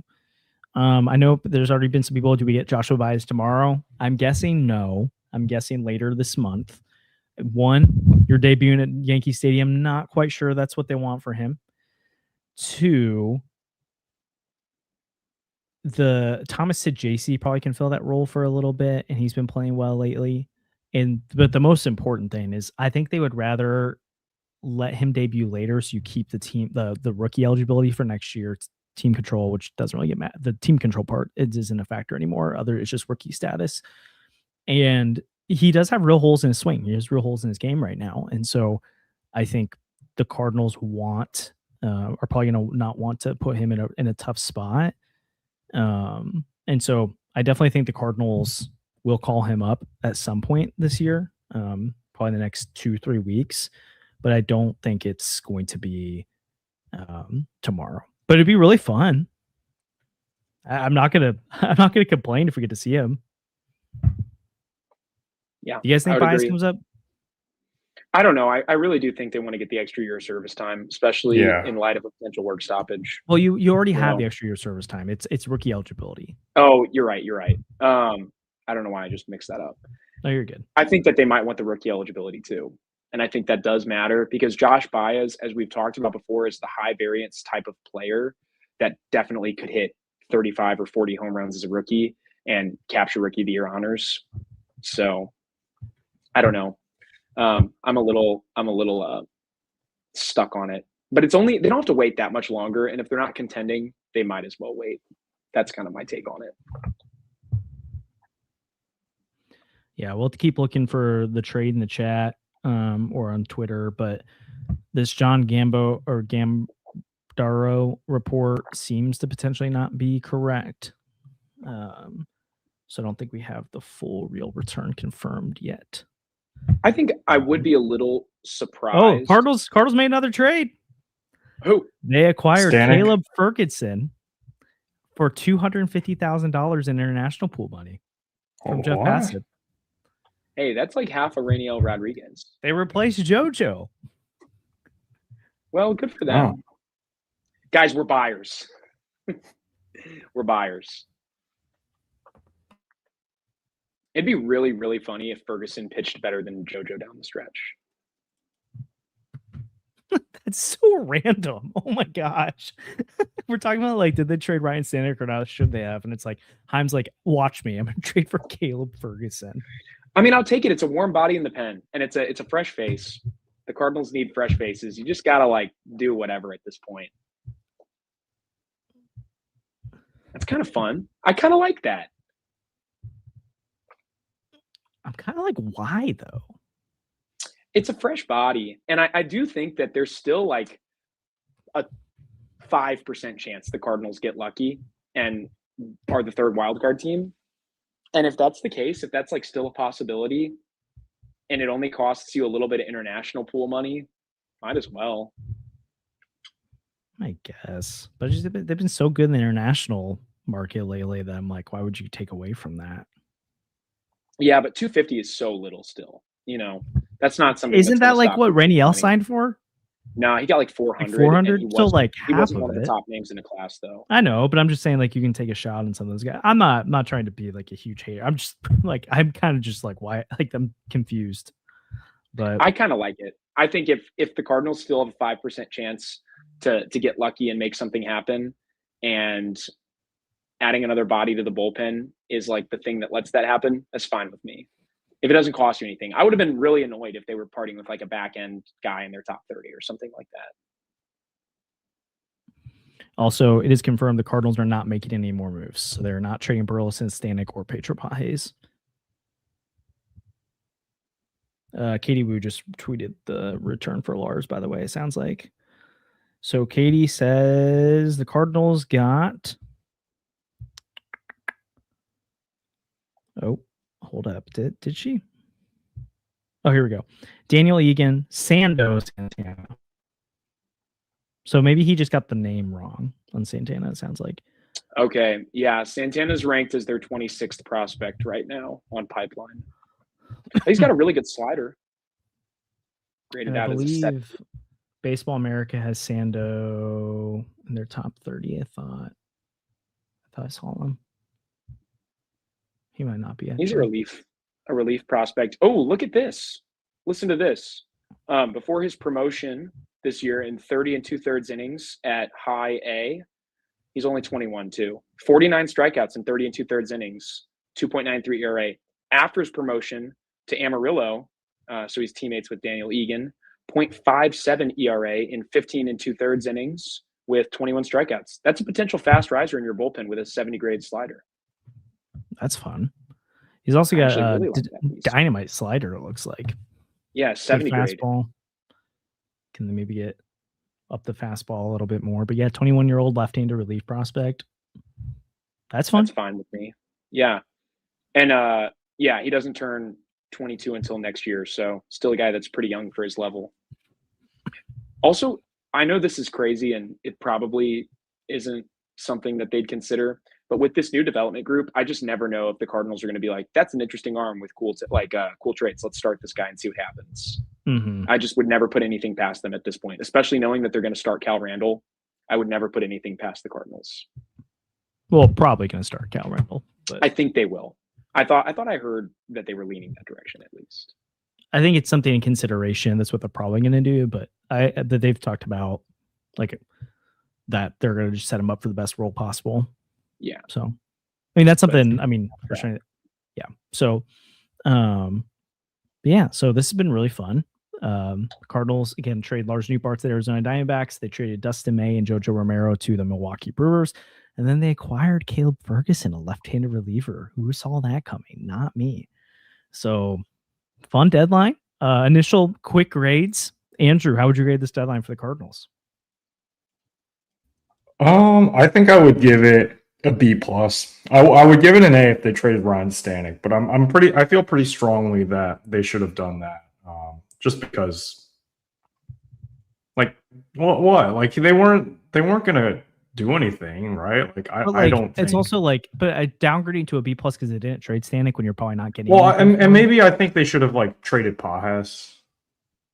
I don't know. Maybe an A minus. Yeah. Sure, I can raise it there, but like it's not perfect because I think they should have traded Stanek. They should have traded Pajes.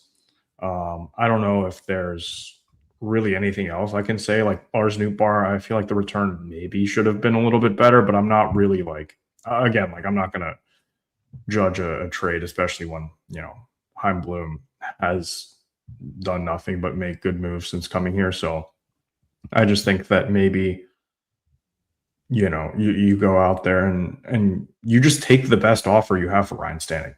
You would get something for him. I don't know why they didn't. And then like Riley, again, also, I think they should have moved.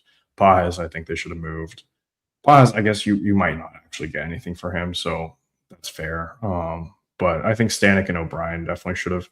I guess you got the bullpen. Your bullpen's going to be awful without those guys. Like you're probably not even going to win like 25 games for the rest of the season if you do that. But I think they should have tried to move those guys, and maybe you get another. Like there's been a lot of relievers that have been like DFA'd. Maybe you just pick one of those guys up and see what you got. But yeah. I'm giving it an A. I'm giving it a strong A, and I'm like on the verge of saying A plus. I think that in my wildest dreams, I didn't imagine that they had the assets to go get like two guys with true top 100 potential and two guys with true like dynamite potential in Frias and Ragsdale. I didn't think that was possible for them, and they got two of them. I think the Lars Nootbaar trade is a bummer, and I'm with you, Andrew. I think they should have traded Ryan Stanek. I think they should have been able to do some looking around for a Justin Brule.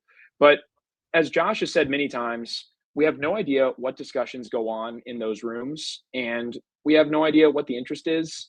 And to be honest, I'm not going to let whatever Ryan Stanek would have gotten them. And also think about real quick too. Caleb Ferguson has been like good enough this year, and he just fetched a price of $250,000 in international bonus pool money. I don't think I would trade Justin Brule for that, and I don't think I'd trade Ryan Stanek for that. And I feel good about the Cardinals going out and making that move, as I said before.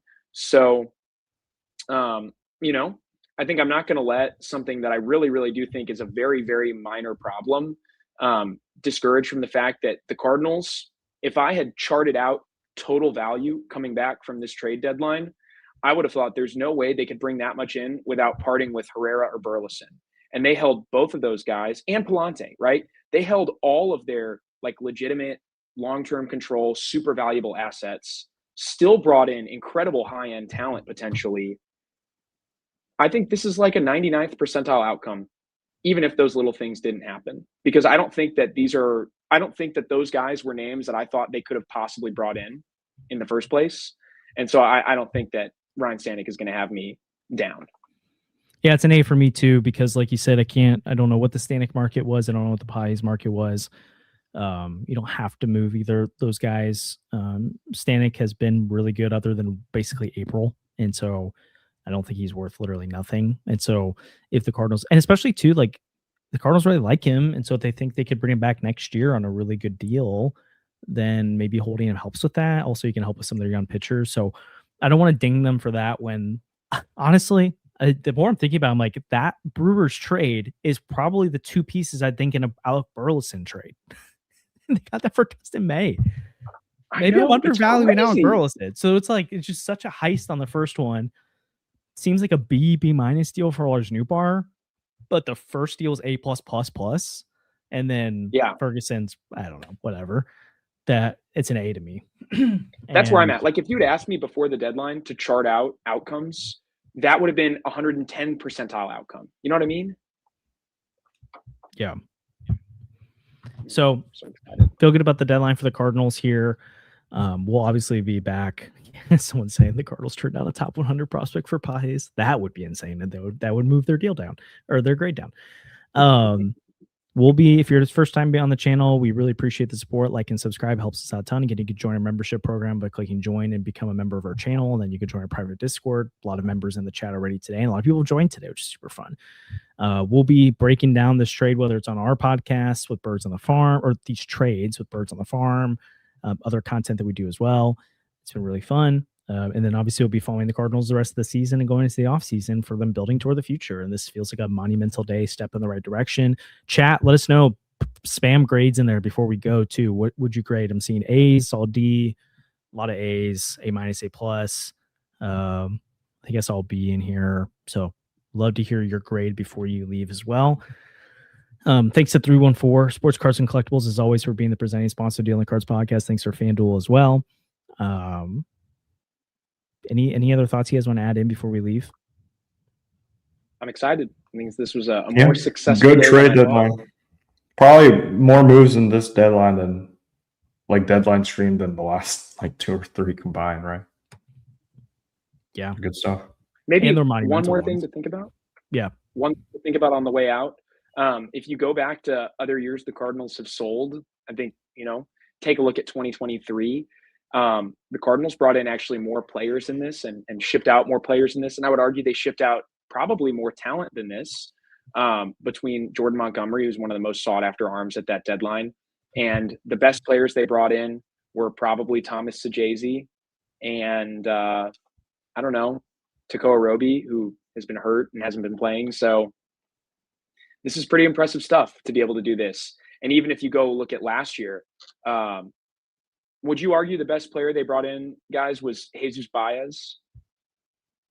Obviously now, probably, yeah, totally the best player that they brought back, and he's been unbelievable this year. But I think last year compared to Frias and Ragsdale at this deadline, I would say I'd be ranking him third in terms of value when they acquired him. So this is really, really, really impressive for me.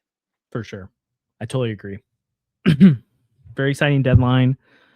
A couple things to note: watch Joshua Baez. I think it's probably later this month, but you never know. He could be the roster move replacement for Newbar. They have Dustin May. Well, I guess they have multiple roster spots open because of Dustin May and Lars Newbar right now. And then they have 2 40-man spots that have been opened up through this too. Actually 3, right? With JoJo New and Dustin May. And then, well, you get Caleb Ferguson. So you have 2.